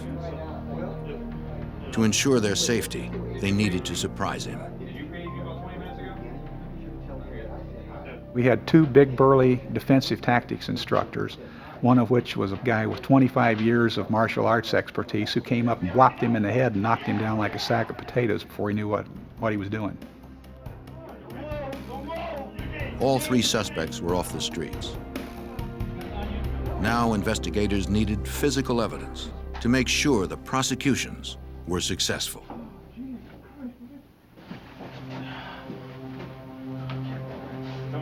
On February 16, 1995, after arresting 3 men for an armored car robbery and murder, FBI agents and Glendale, Arizona detectives searched the suspects' residences.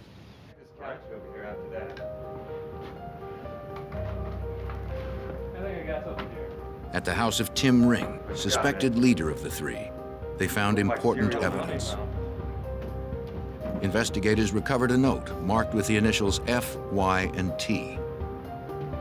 Each initial had a number beneath. Like serial numbers from the numbers added up to the amount of cash taken from the armored car.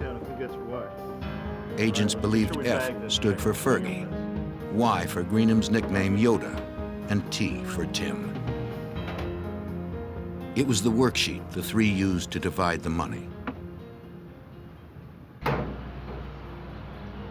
In the garage, investigators found a red pickup truck that resembled the vehicle seen by witness Edward Morgan in Sun City.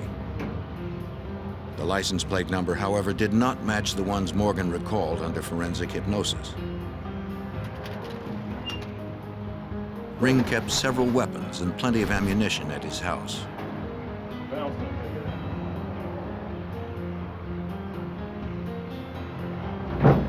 In a duffel bag, agents also recovered $270,000 in cash.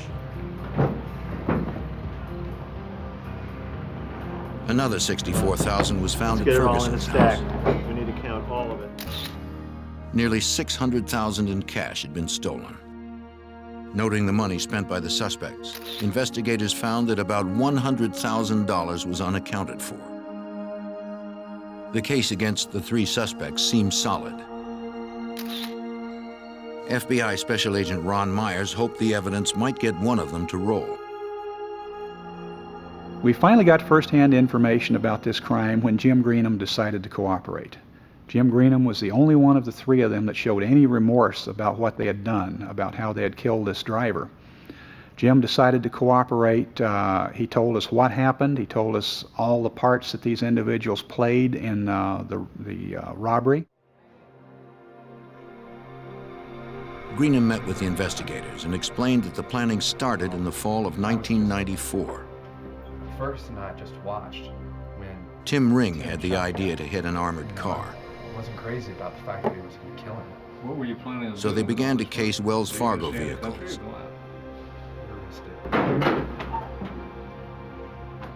They drove around Glendale, following different trucks and vans on their routes. Where you start to free again? Then they zeroed in on the van driven by John McGosh, tailing it for days. They managed to observe this one particular armored car making several stops, and they noticed that every time the messenger would get out to make a delivery, the driver would open the door about 8 inches to smoke and blow the smoke out the side of the door. They observed the driver at several stops, and they noticed this one particular stop on the back side of a shopping center, and noticed that he always parked in the same position. On November 28, 1994, the Monday after Thanksgiving, a day they were sure a lot of money would be in the van, they were ready to strike.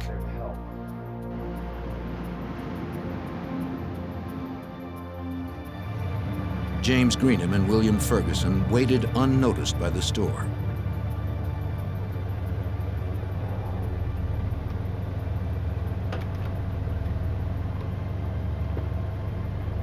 They watched until the courier was out of sight.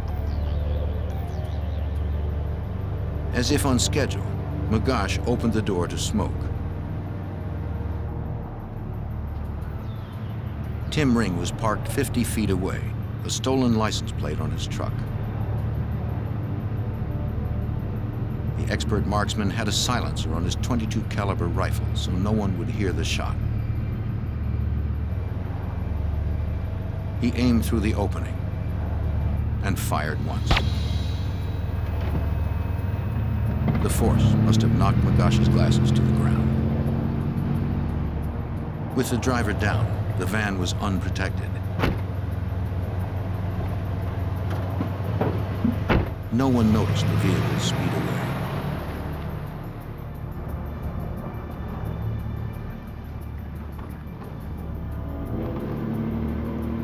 They drove to the church parking lot. It would be empty at that time of day.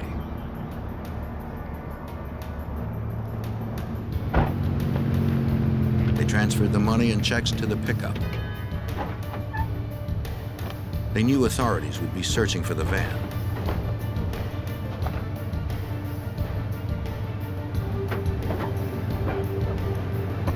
They left most of the coins and went to destroy the checks and other evidence, according to Detective Tom Clayton. They loaded the money into Tim Ring's truck and drove out in the desert, where they separated the money, changed clothes, and burned all the evidence. Buried the license plate. Greenham said they buried the burned evidence and stolen license plate in the desert. And you can take us to where the plates are buried? Yeah.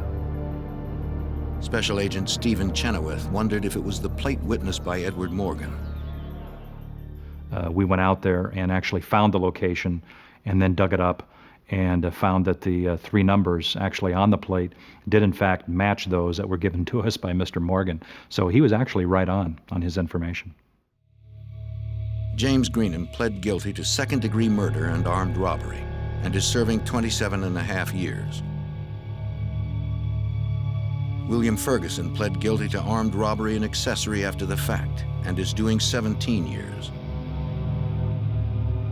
On December 6, 1996, Tim Ring was found guilty of first-degree murder, conspiracy, and burglary. Anytime that you have somebody actually assassinate a driver like this, it's a very heinous crime, and you certainly want to expend all of your resources in an effort to identify the people involved and put them behind bars. For his crimes, Ring received the death penalty. He currently awaits execution at the Arizona State Prison in Florence.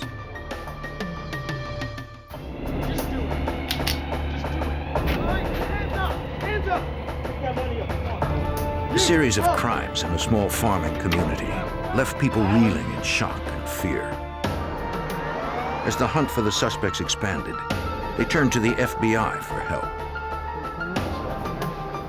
They traveled over 1,000 miles to find the deadly perpetrators before more innocent victims crossed their path.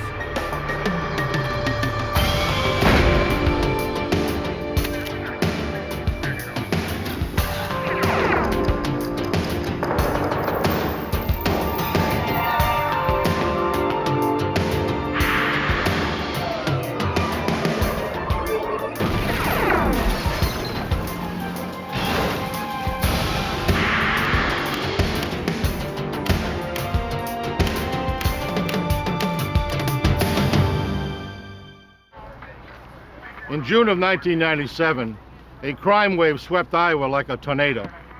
It left a trail of robbery, kidnapping, and murder in its wake. And then it moved on.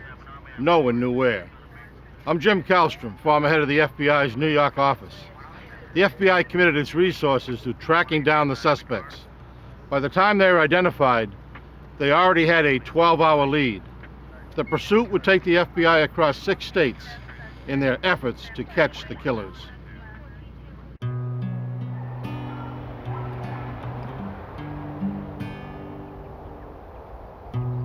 June 11th, 1997, south central Iowa. The farming region, rich with crops and livestock, began to stir as dawn became morning.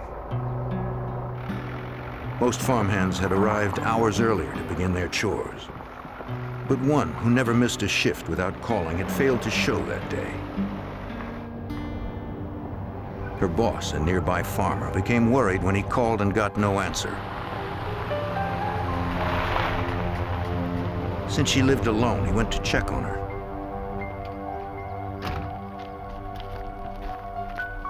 He noticed her pickup truck wasn't there, and the front door was ajar.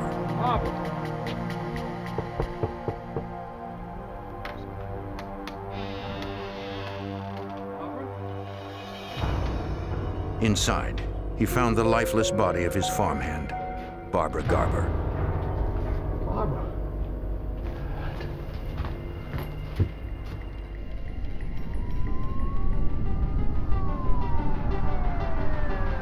Mahaska County Sheriff's Chief Deputy Paul DeGeest responded to the 911 alert.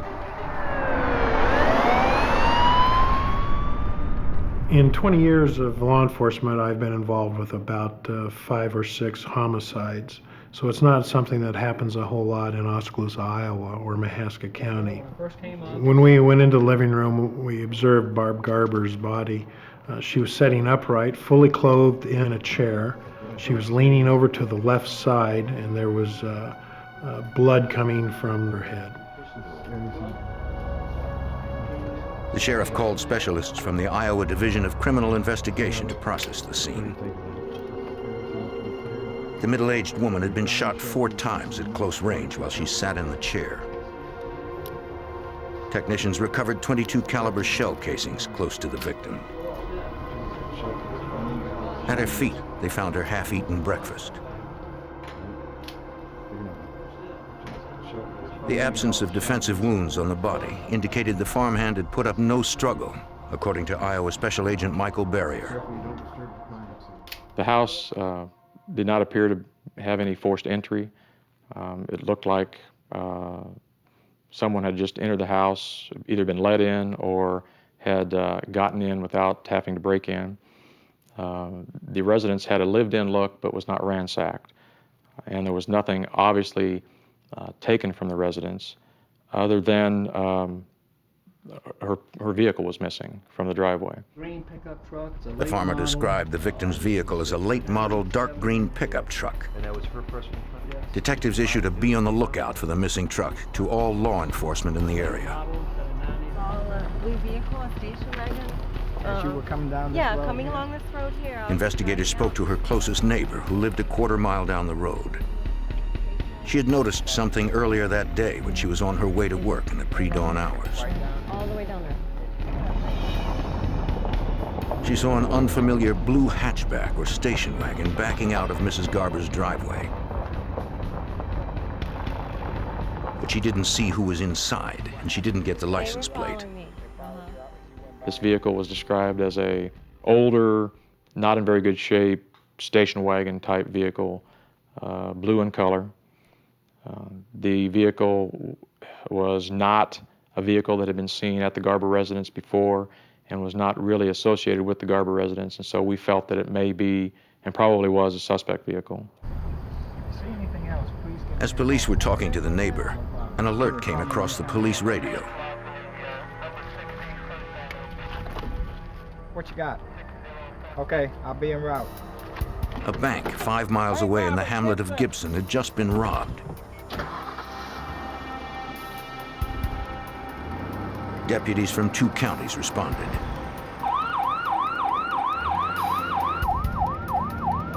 Because deposits are insured by the federal government, the FBI was called in. Yes. The closest field office was 77 miles away in Cedar Rapids. 2 males, armed. Okay. All right, we'll be heading right there. Larry, we got a bank robbery in Gibson. Okay. All right. FBI Special Agent Scott French was assigned the 2 case. males. Who are they armed with? All right, bye.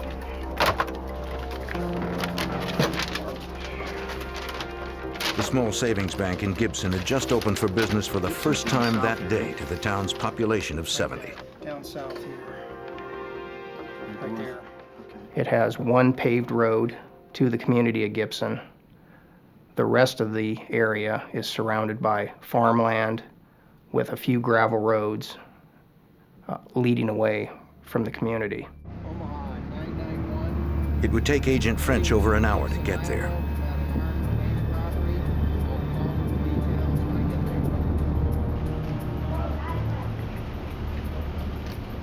Sheriff's deputies arrived first to secure the crime scene and take witness statements.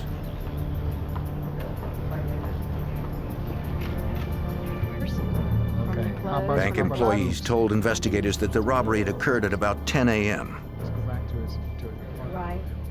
They had no customers at the time, and there was no guard on duty.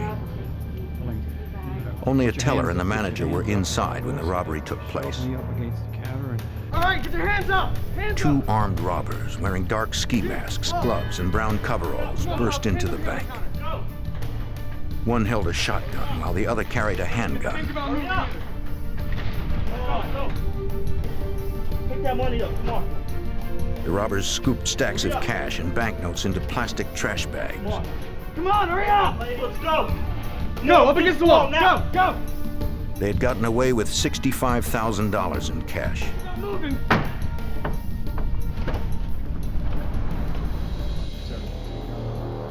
Though they wore masks, bank employees believed both men were white males. The Gibson Savings Bank did not have any security system. That is, no video cameras, no film to have recorded the robbery. This makes it difficult for investigators to have some evidence other than witness statements. Investigators found only one person who had seen anything, a 10-year-old girl. If you had to guess, what kind of car would you say it is? She told agents that she'd been riding her bike across the street when the robbery occurred. Two men in ski masks holding bags had jumped out of a gray car and had run into the bank. She rode away before the men came out. The girl was either too young or too scared to get the license plate. Police put out an all-points bulletin alerting units to be on the lookout for a gray sedan as a possible getaway vehicle. I felt the robbers in this particular case were from the immediate area. First of all, the Gibson Bank is a very isolated location.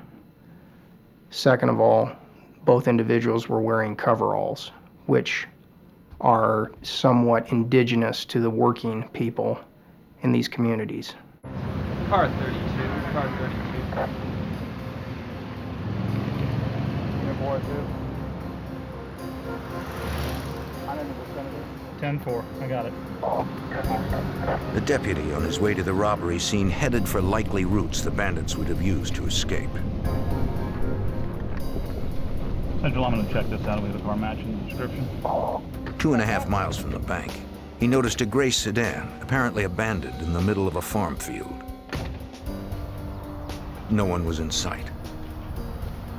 He checked the car and radioed in the license plate number. It was registered to a teenager by the name of Island Schultz, who lived nearby. He thought it was extremely unusual that this vehicle would be sitting where it was. And knowing that they were only just a couple of miles away, he drove to their house. Iowa communities are tight-knit, and the officer happened to know the Schultz family. At the teenager's home, he got no response. The deputy found the front door unlocked. Island?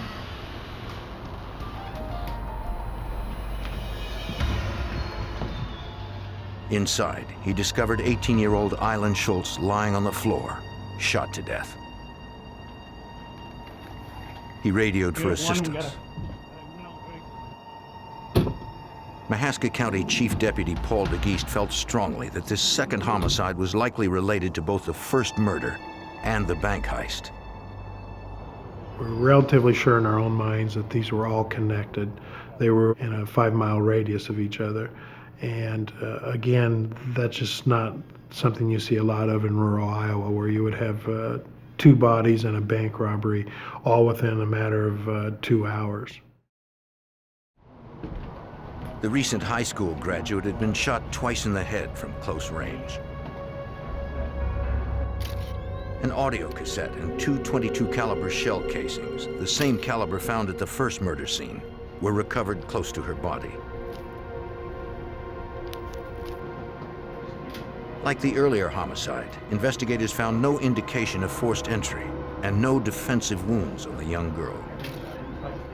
Iowa Special Agent Michael Barrier discovered another important connection to the first murder victim, Barb Garber. A neighborhood canvass in the area of the Schultz residence gave us information that a green pickup truck, newer, in good shape, was seen parked in the Schultz driveway at about 9:30 a.m. that morning. That's interesting to us because Barb Garber's pickup is a newer, dark green Dodge pickup truck. And so we believe that after her truck was stolen from her residence, that it ended up at the Schultz residence. And that tied the 2 homicides together.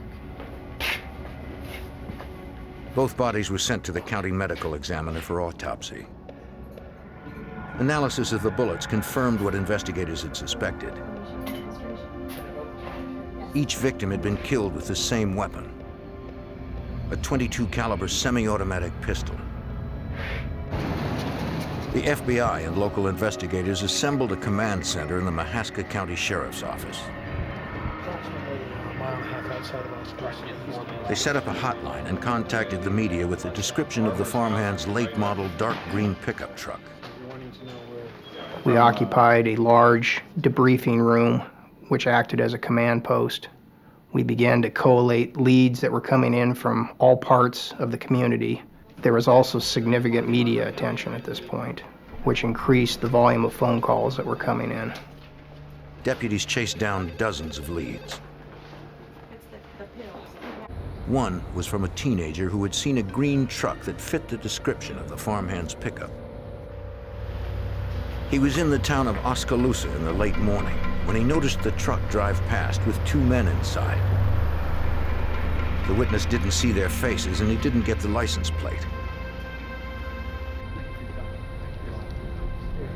It wasn't much to go on since that particular truck was so common in the area. We received dozens upon dozens of sightings, most of which turned out to be absolutely nothing. It was just a green 1997 pickup. And everybody that was driving one at some point in time that day in the Mahaska County area was stopped. Everyone except the driver of the murder victim's truck. Investigators fanned out to search the various small towns in Mahaska County for more promising witnesses. They found one who said he noticed something at around 10:30 or 11 on the morning of the crime spree. He saw a dark green pickup truck near the town of Oskaloosa. The witness identified the driver as a local man whom he'd never seen in that truck before. He claimed there was a passenger inside, but the truck pulled away before he could see who it was. The individual who reported it recognized the driver of that truck as being Jamie McMahon, a person that he knew, and knew well enough to have recognized him and was positive that it was Jamie McMahon. He also said that there was a second individual in the truck, but he could not get a close enough look to tell whether it was even a man or a woman, just that there was a second person in the truck. Hey guys, what I want to do is, Don, I want you to take background on Jamie. At the end of the first day, investigators now had the name and face of a possible suspect in the 2 killings and bank robbery. 22-year-old local Jamie McMahon. Agents and detectives hoped they could catch up with him and his unidentified accomplice before any more lives were lost. On June 12, 1997, the day after 2 Iowa residents were killed and a bank was robbed, the FBI and local authorities had the name of a possible suspect, 22-year-old Jamie McMahon. McMahon was last seen driving a green pickup that fit the description of the missing vehicle owned by one of the murdered women. Investigators believe that an unidentified passenger traveling with him may be an accomplice. Special Agent Michael Barrier of the Iowa Department of Criminal Investigation learned that Jamie McMahon's last known address was at his parents' home in Oskaloosa, Iowa. His parents were concerned to hear from Agent Barrier because they hadn't seen their son since the crimes had occurred. When we spoke to friends and family about Jamie McMahon, we found that he had been a good kid, hard worker, but that in the past few months prior to these crimes, his personality had changed somewhat, that he began to lose weight, that he had stopped working, and that it just appeared that he was having problems. You mind if I ask Investigators arrived at McMahon's home to search the house and find out more from his parents. This won't take long for you to provide us some help. Over the past several weeks, McMahon had been spending a lot of time with his 18-year-old stepbrother, Christopher Kaufman. Kaufman lived close by, but the two had different sets of friends and normally didn't see each other much. Lately, they'd been inseparable. Now, both were missing. These are good. Because the bank had been robbed by 2 individuals, and because the witness had seen McMahon driving a truck with a second individual, we just had to assume that Chris Kaufman was the second person with Jamie McMahon. Detectives interviewed McMahon's friends who remembered seeing him with Christopher Kaufman late on the night before the crimes, driving an old blue station wagon.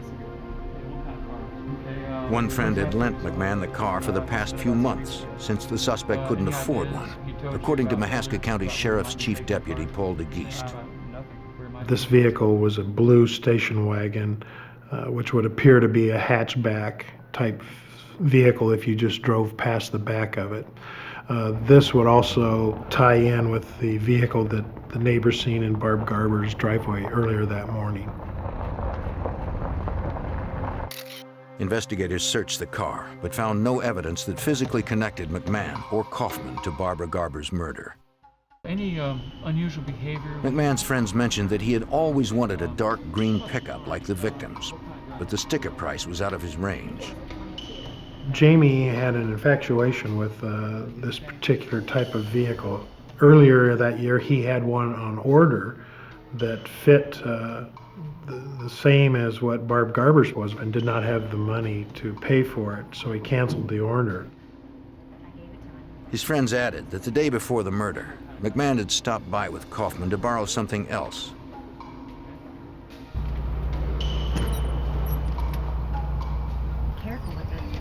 A .22 caliber semi-automatic handgun that he claimed he was going to use to shoot stray cats.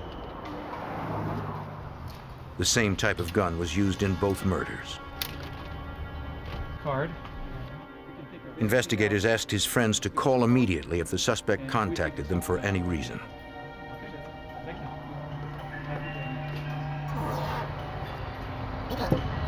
Authorities learned from several other friends that the suspected murderer had recently been abusing the drug methamphetamine. FBI Special Agent Scott French was concerned about McMahon's mental state, since the illegal drug is an addictive stimulant. Abusers of methamphetamine suffer a variety of side effects. One of which is they can be awake for several days. Second is they have loss of appetite. But of a greater concern to law enforcement is they have significantly clouded judgment. They become increasingly paranoid, and they may be easily agitated.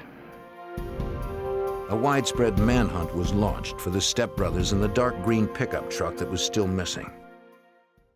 5:30, the neighborhood canvas revealed that a small blue car was seen at the Garber residence. Agents and police also notified additional law enforcement agencies and media outlets throughout the Midwest. Warrants for murder and unlawful flight to avoid prosecution were issued for McMahon and Kaufman. Initially, we felt that they had left the state, and we could only speculate as to where. Most of the investigators there felt very strongly that they were probably headed for Mexico. Investigators revisited the homes of the pair's friends and family, figuring they would try to contact them. We're going to put a recording device into the phone. McMahon's ex-girlfriend gave the FBI permission to install a phone tap and recorder. Figure out where he's at. And what's If going on. McMahon called, agents would be ready to trace his location. As the manhunt for McMahon and Kaufman continued, a call came into the task force office. Two sets of local parents reported that their teenage daughters were missing. The high school girls, 16 and 17, had not been home since the previous evening. They were best friends and were always together. With two killers on the loose, the parents feared for the girls' lives. Investigators discovered that McMahon and Kaufman had been partying with several girls at a motel in Oskaloosa the night before the crime spree. Thanks.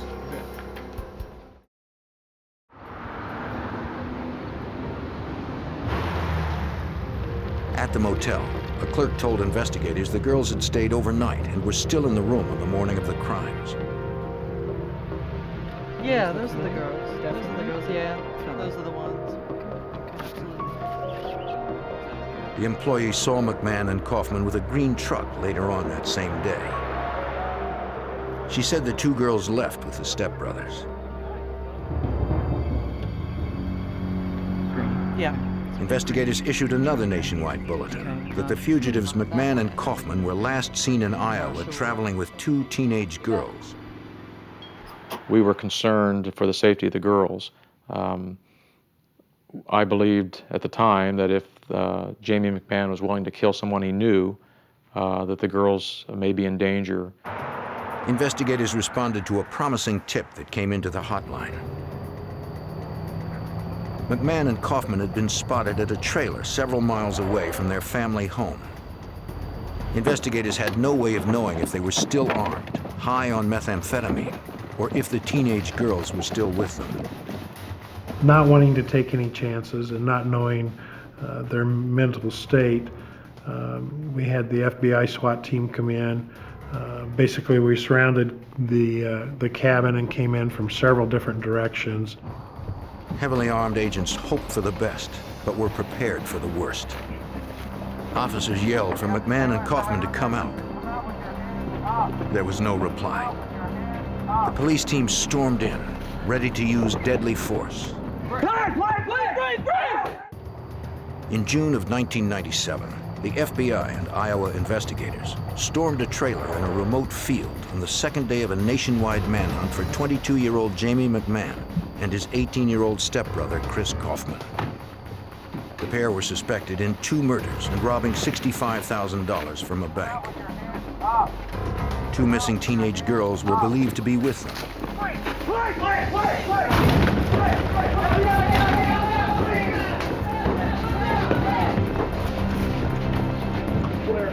Clear guys, looking back here. Investigators found no trace of the fugitives or the girls. Sightings of the stepbrothers in the stolen green pickup were reported from as far south as Texas to as far north as Minnesota. With $65,000 in cash and a 12-hour lead, Iowa Special Agent Michael Beria realized the pair could be anywhere by now. We were unable to really come up with any place that they may go. We had information that they might have gone to Minnesota. We also had information that they may have friends or relatives in Florida. But we didn't really have any solid direction of travel where they went.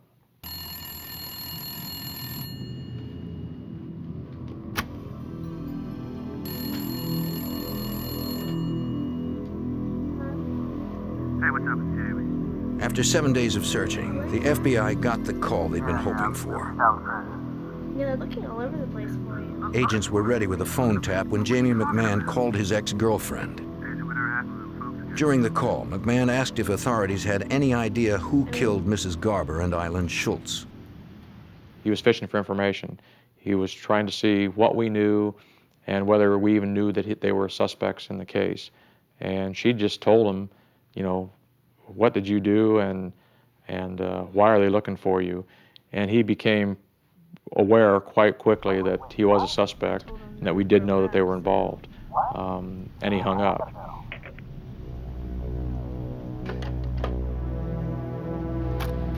The agent called his supervisor at the Mahaska County Command Center. FBI Special Agent Scott French learned McMahon had been on the phone long enough to trace his call.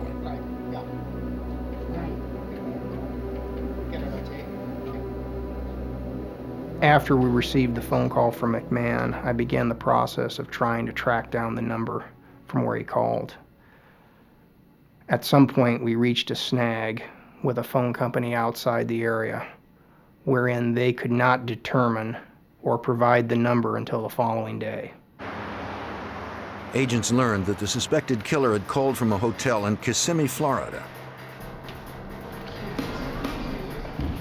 The employee recognized photos of the two fugitives and confirmed the two teenage girls were with them. Are they in this hotel? Are they registered here? Are they in the hotel at this time? Please check. No, they checked out. But they had all just left. When did they leave? The phone company's delay had given McMahon and Kaufman just enough time to stay ahead of law enforcement. McMahon and Kaufman are gone. We missed them. So they know we're looking for him now. They know we're looking for them. Good. Agents were concerned that McMahon and Kaufman would be more difficult to find now, since they knew the FBI were on their trail. All right, well, thanks, and I'll get back on this. All right. All right. Thank you. Though authorities had missed McMahon and Kaufman in Florida, the two teenage girls who had been traveling with the fugitives returned home safely to their parents. Parents, take a seat, get some coffee. Investigators questioned the girls about the time they spent with McMahon and Kaufman. The teenagers confirmed that they had stayed with the young men at the Oskaloosa Motel on the night prior to the crimes. The next morning, McMahon and Kaufman came by in a green pickup with a lot of cash. McMahon, the eldest of the group at 22, offered them a free trip to Florida. The impressionable teenage girls agreed to go with the stepbrothers and didn't ask a lot of questions.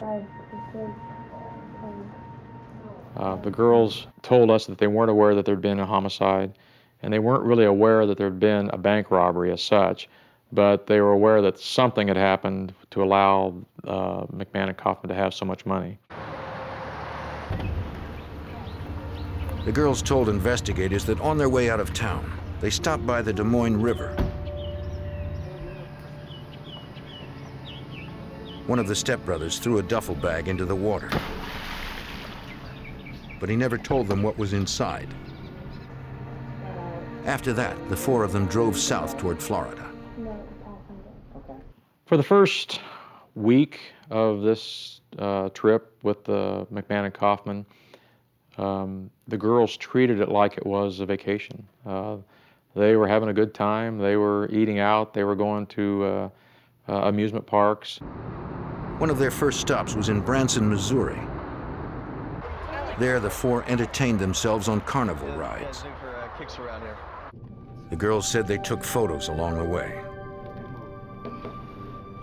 They had with them a couple of Instamatic cameras, and we took those cameras and had the film developed, and we had photographs of McMahon and Kaufman, and one picture in particular is of Chris Kaufman sitting in Barb Garber's pickup truck.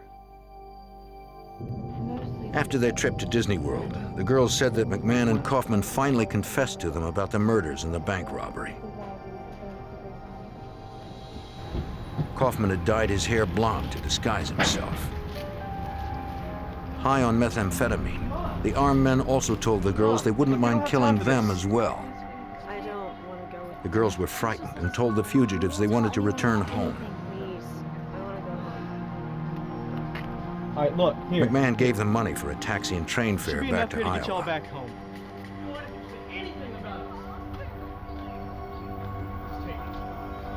They told investigators they had no idea where the stepbrothers were headed. Well, they didn't say where they were going. They just gave us money and we left. Investigators concluded the girls were not involved since they remained at the Oskaloosa motel when the crimes had occurred. They released the teenagers into their parents' custody without filing charges.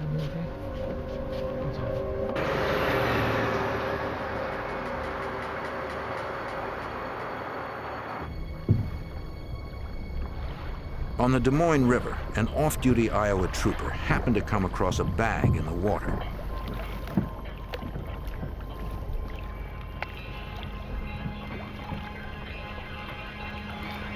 He opened it to find a pair of black ski masks and brown coveralls.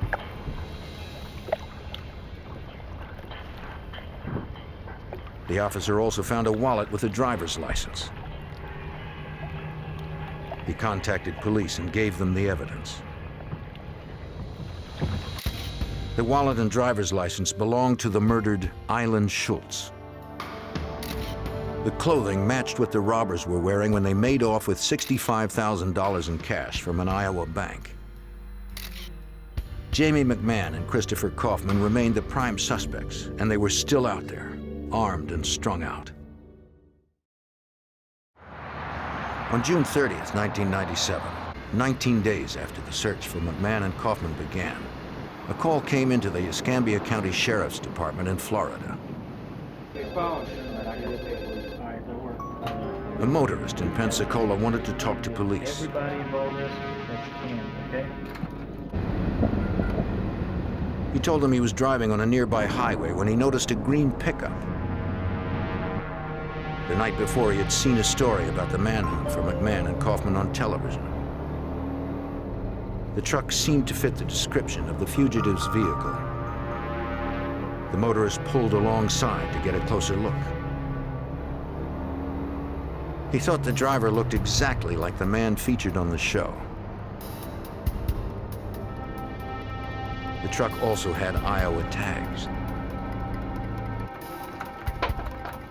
The motorist pulled off and phoned police. South, east, and west of the area. The Escambia County Sheriff's Department realized the motorist's description of the truck matched the one Iowa authorities were looking for. Iowa authorities wanted to be sure this wasn't just another false lead. It seemed promising, since the suspected murderers were last seen in Florida.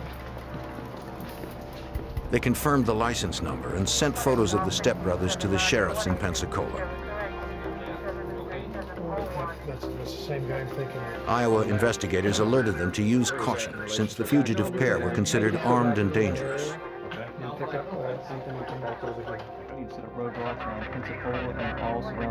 An urgent be on the lookout was issued for the green truck in the Pensacola area. Deputies searched local roads, shopping centers, and motel parking lots for any sign of the fugitives or the stolen green pickup truck.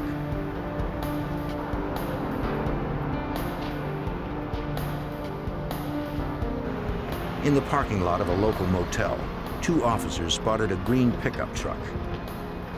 Motel residents usually park close to their room entrance, but this vehicle was obscured near the back behind a fence. Its Iowa license plate and description checked out. It was the murder victim's stolen truck from Iowa. Authorities had no time to lose if they hoped to bring in the fugitives before they eluded them once again.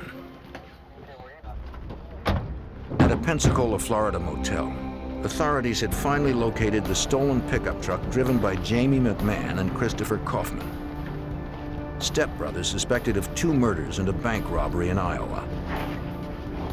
Escambia County deputies needed to confirm if the armed fugitives were staying there. I know if you've seen these gentlemen today, people, man. Yes. The motel clerk recognized the photos of McMahon and Kaufman, but she added that there was a 3rd man in their room. She gave deputies the room number. Possibly a hostage situation. Police told her the motel had to be evacuated. Yes, no problem. Okay, I'll go with you. Fearing that the stepbrothers had possibly taken a hostage, deputies called in a hostage negotiating team. We know they've killed 2 already. The Escambia County Sheriff Sergeant Jerry Cox was in charge. We want to establish a command post in this area. That's where we're going. We knew they were armed. We knew that they were murder suspects. We knew they were bank robbers. They were seriously violent criminal individuals. So we got the call out. Our SWAT team and crisis negotiators got the call out, and we responded to the motel. The motel was evacuated.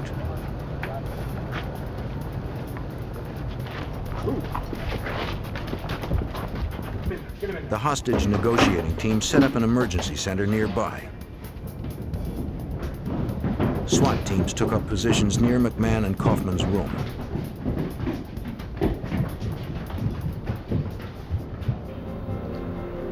Snipers set up on a nearby roof.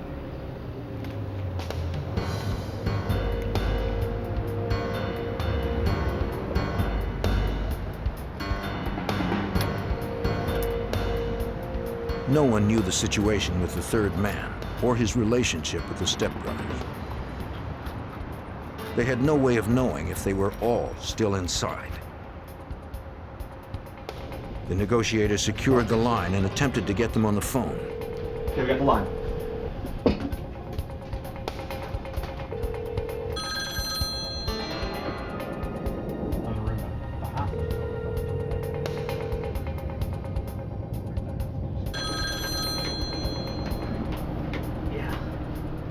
From the man's tone of voice, the negotiator believed he was likely a hostage. When I made contact with the room, the first individual that I talked to was the hostage himself. He gave me a false name, and I began to try to talk to him a little bit, knowing that was not the correct name, of course, and try to find out what his situation was, what his physical condition was, and what the situation was in the room. The man said he had just met the fugitives hitchhiking and stayed with them to party for a while. The stepbrothers had been awake for almost 4 days, high on meth, and now they were finally crashing. There's no way. They'll shoot. The man had since become aware they were murder suspects and that they were still armed. He was absolutely frightened out of his mind. He did not know what to do, and he knew that they were willing to take life. They had made statements to him that they would not be taken alive, and therefore he was afraid to make any moves because of what they might do to him. Bobby? The negotiator tried to convince him to leave the room, that the rescue team would be at the door when he emerged. While the man considered what to do, McMahon woke up. All night. Well, yeah, one of them's getting up. But they're, it's cops, man. You guys gotta let me out of here. One of my major concerns was the fact that they were known drug users and had been partying for a number of days. When people are under the influence of drugs or alcohol, when it comes to negotiations, one of the things you have to be aware of is how those chemicals can alter a person's personality and alter their reactions. They might be extremely aggressive. Due to their 3-week drug binge, it became clear to the negotiator that the fugitives were not thinking clearly, if at all. What are you talking to the cops for? Calm down, man. Whoa, calm down. Here. His first concern was to get the third man out safely without more bloodshed. Authorities were all too aware that the situation could turn violent quickly. Paramount in my mind was the fact that if they killed 2 already, and both those murders, based on my information, were cold-blooded, calculated murders with no thought given whatsoever to the consequences, that they could easily do that again. Hold on. Shoot everybody. Calm down. Just sit down. Calm down, man. Just hold on. No, man. Put that away. Put that away, man. Who is this? Chill. Calm down, man. Just hold on. Sharpshooters stood at the ready.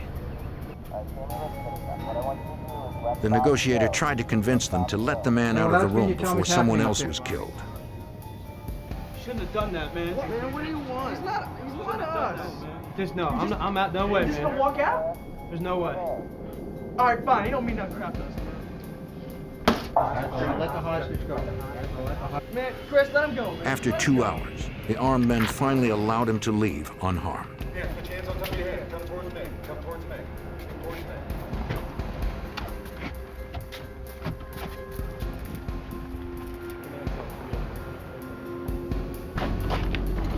SWAT members spirited the hostage out of the line of fire to where the negotiators continued to work. The hostage said he met the fugitives in New Orleans and had been with them for several days. He said they had a lot of drugs and a lot of cash in the room. They only had one handgun as far as he knew. With 2 armed fugitives still barricaded in the motel room, a peaceful resolution did not seem likely. In June of 1997, hostage negotiators and a SWAT team surrounded a Pensacola, Florida motel where 2 armed fugitives wanted for 2 murders and a bank heist in Iowa remained barricaded inside their room, strung out on drugs. Escambia County Sheriff Sergeant Jerry Cox was the lead negotiator. It's the most difficult segment of the negotiations for me, was to try to overcome the emotional state that they were in as a result of their drug use, their prolonged activity of being awake for so long, and to try to direct them in a peaceful resolution. He spoke to 18-year-old Christopher Kaufman for some time. This is Chris. We're gonna kill everybody. The young fugitive was aware that he was surrounded by police. Sergeant Cox tried to convince him to do the sensible thing and come out unarmed. But one of the things I was able to learn from Kaufman was that he was tired, that he was just too physically and mentally exhausted to be making an awful lot of decisions.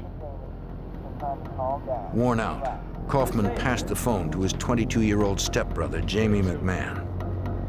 Hello? What? The negotiator noticed that McMahon seemed more lucid, more mature than his younger brother. He used it as a hook to separate the two. So I told him, I said, it's obvious to me that you're the one who's running the show in there. I need you to take charge and do something for me. And he said, what is that? And I said, well, what I need you to do is I need you to take care of your brother. I need you to get him out of there. Look, just go. The strategy worked. Man, just go.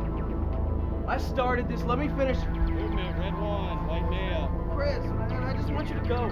McMahon didn't want his brother to suffer No, whatever look at me, man. You consequences just gotta McMahon go. was going to face by staying in the room. Go.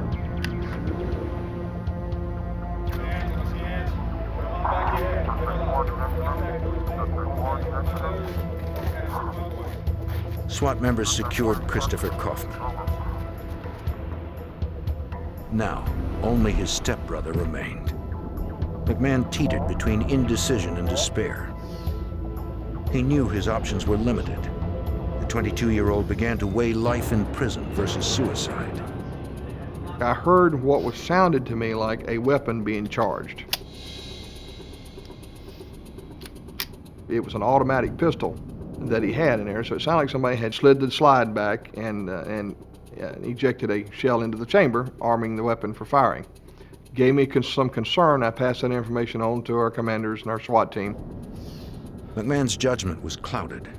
You there? He didn't want to spend the rest of his life behind bars. No, man. Confused and desperate, he looked to the negotiator for guidance. And the thing that seemed to work the most was constantly reminding him that as long as he was alive, he had some hope. He had a chance. Once he was dead, there was no chance. And that in Iowa, there was no death penalty. He had an awful lot of years ahead of him to figure this out. McMahon relented to the negotiator's insight. Turn around.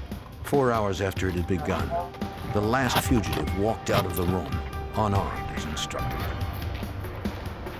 The negotiator was able to defuse the situation without death or injury. Agents secured and searched the motel room.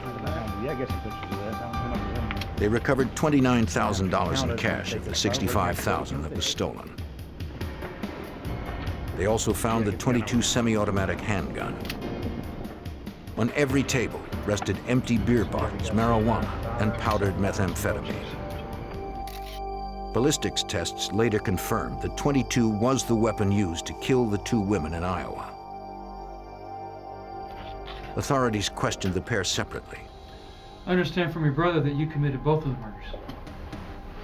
No. One of them. Kaufman told investigators it was his stepbrother's idea to rob the bank. To pull off the heist, they needed a car. McMahon already had his eye on the first victim's pickup truck, the truck he initially wanted to use as the getaway vehicle. I think I may have left it at a different friend's house. You mind if I use your phone real quick? Mrs. Garber knew McMahon and allowed the brothers into her house. Man, just put the phone right back down, please. Yeah, please. Look, I got money in the house. You don't Shut need up, to, man. you don't Just need sit to down right there. Just Sit down. Just sit down! You don't Once need to- inside, Just do Kaufman it. claimed his stepbrother egged him on to kill her. Just do it! Alright, do it! He wanted Mrs. Garber dead so she wouldn't report the vehicle missing.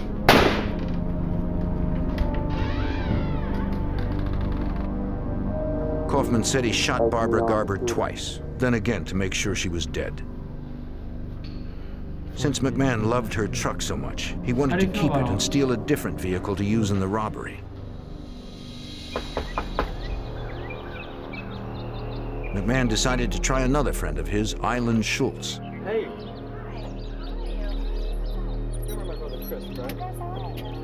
Hey, we're really out of gas, so can we borrow some money? Sure, no problem. Come on in. I got some. Like Mrs. Garber, their second victim let McMahon in along with Kaufman. Road The trip pair or claimed they something? needed money for gas. Yeah, I think I She have lent them some. $5. Is that good That's enough fine. now? For now. Yeah. As she bent over to put a music tape on, Hey, I got a Kaufman pretty cool told note. investigators Wanna take a look? his stepbrother shot her in the back of the Got a head. bunch of songs on the side. To make sure she was dead, McMahon shot her again between the eyes. The stepbrothers took Schultz's car keys and wallet. Over the next 3 weeks, the pair spent $36,000 on hotels, prostitutes, and drugs before they were apprehended in Pensacola, Florida. Though Iowa had no death penalty, Jamie McMahon, 22, and Christopher Kaufman, 18, faced the federal death penalty for 2 carjackings resulting in death. They faced another federal charge for bank robbery. To avoid a death sentence, the stepbrothers pled guilty to all federal and state charges. Their convictions left many unanswered questions for the people of Iowa and Mahaska County Chief Deputy Paul DeGeest. These two guys were as common as any two boys next door. I can't explain why they would go to this extent to get a vehicle and to go on vacation or just to impress a couple of girls. It's just crazy.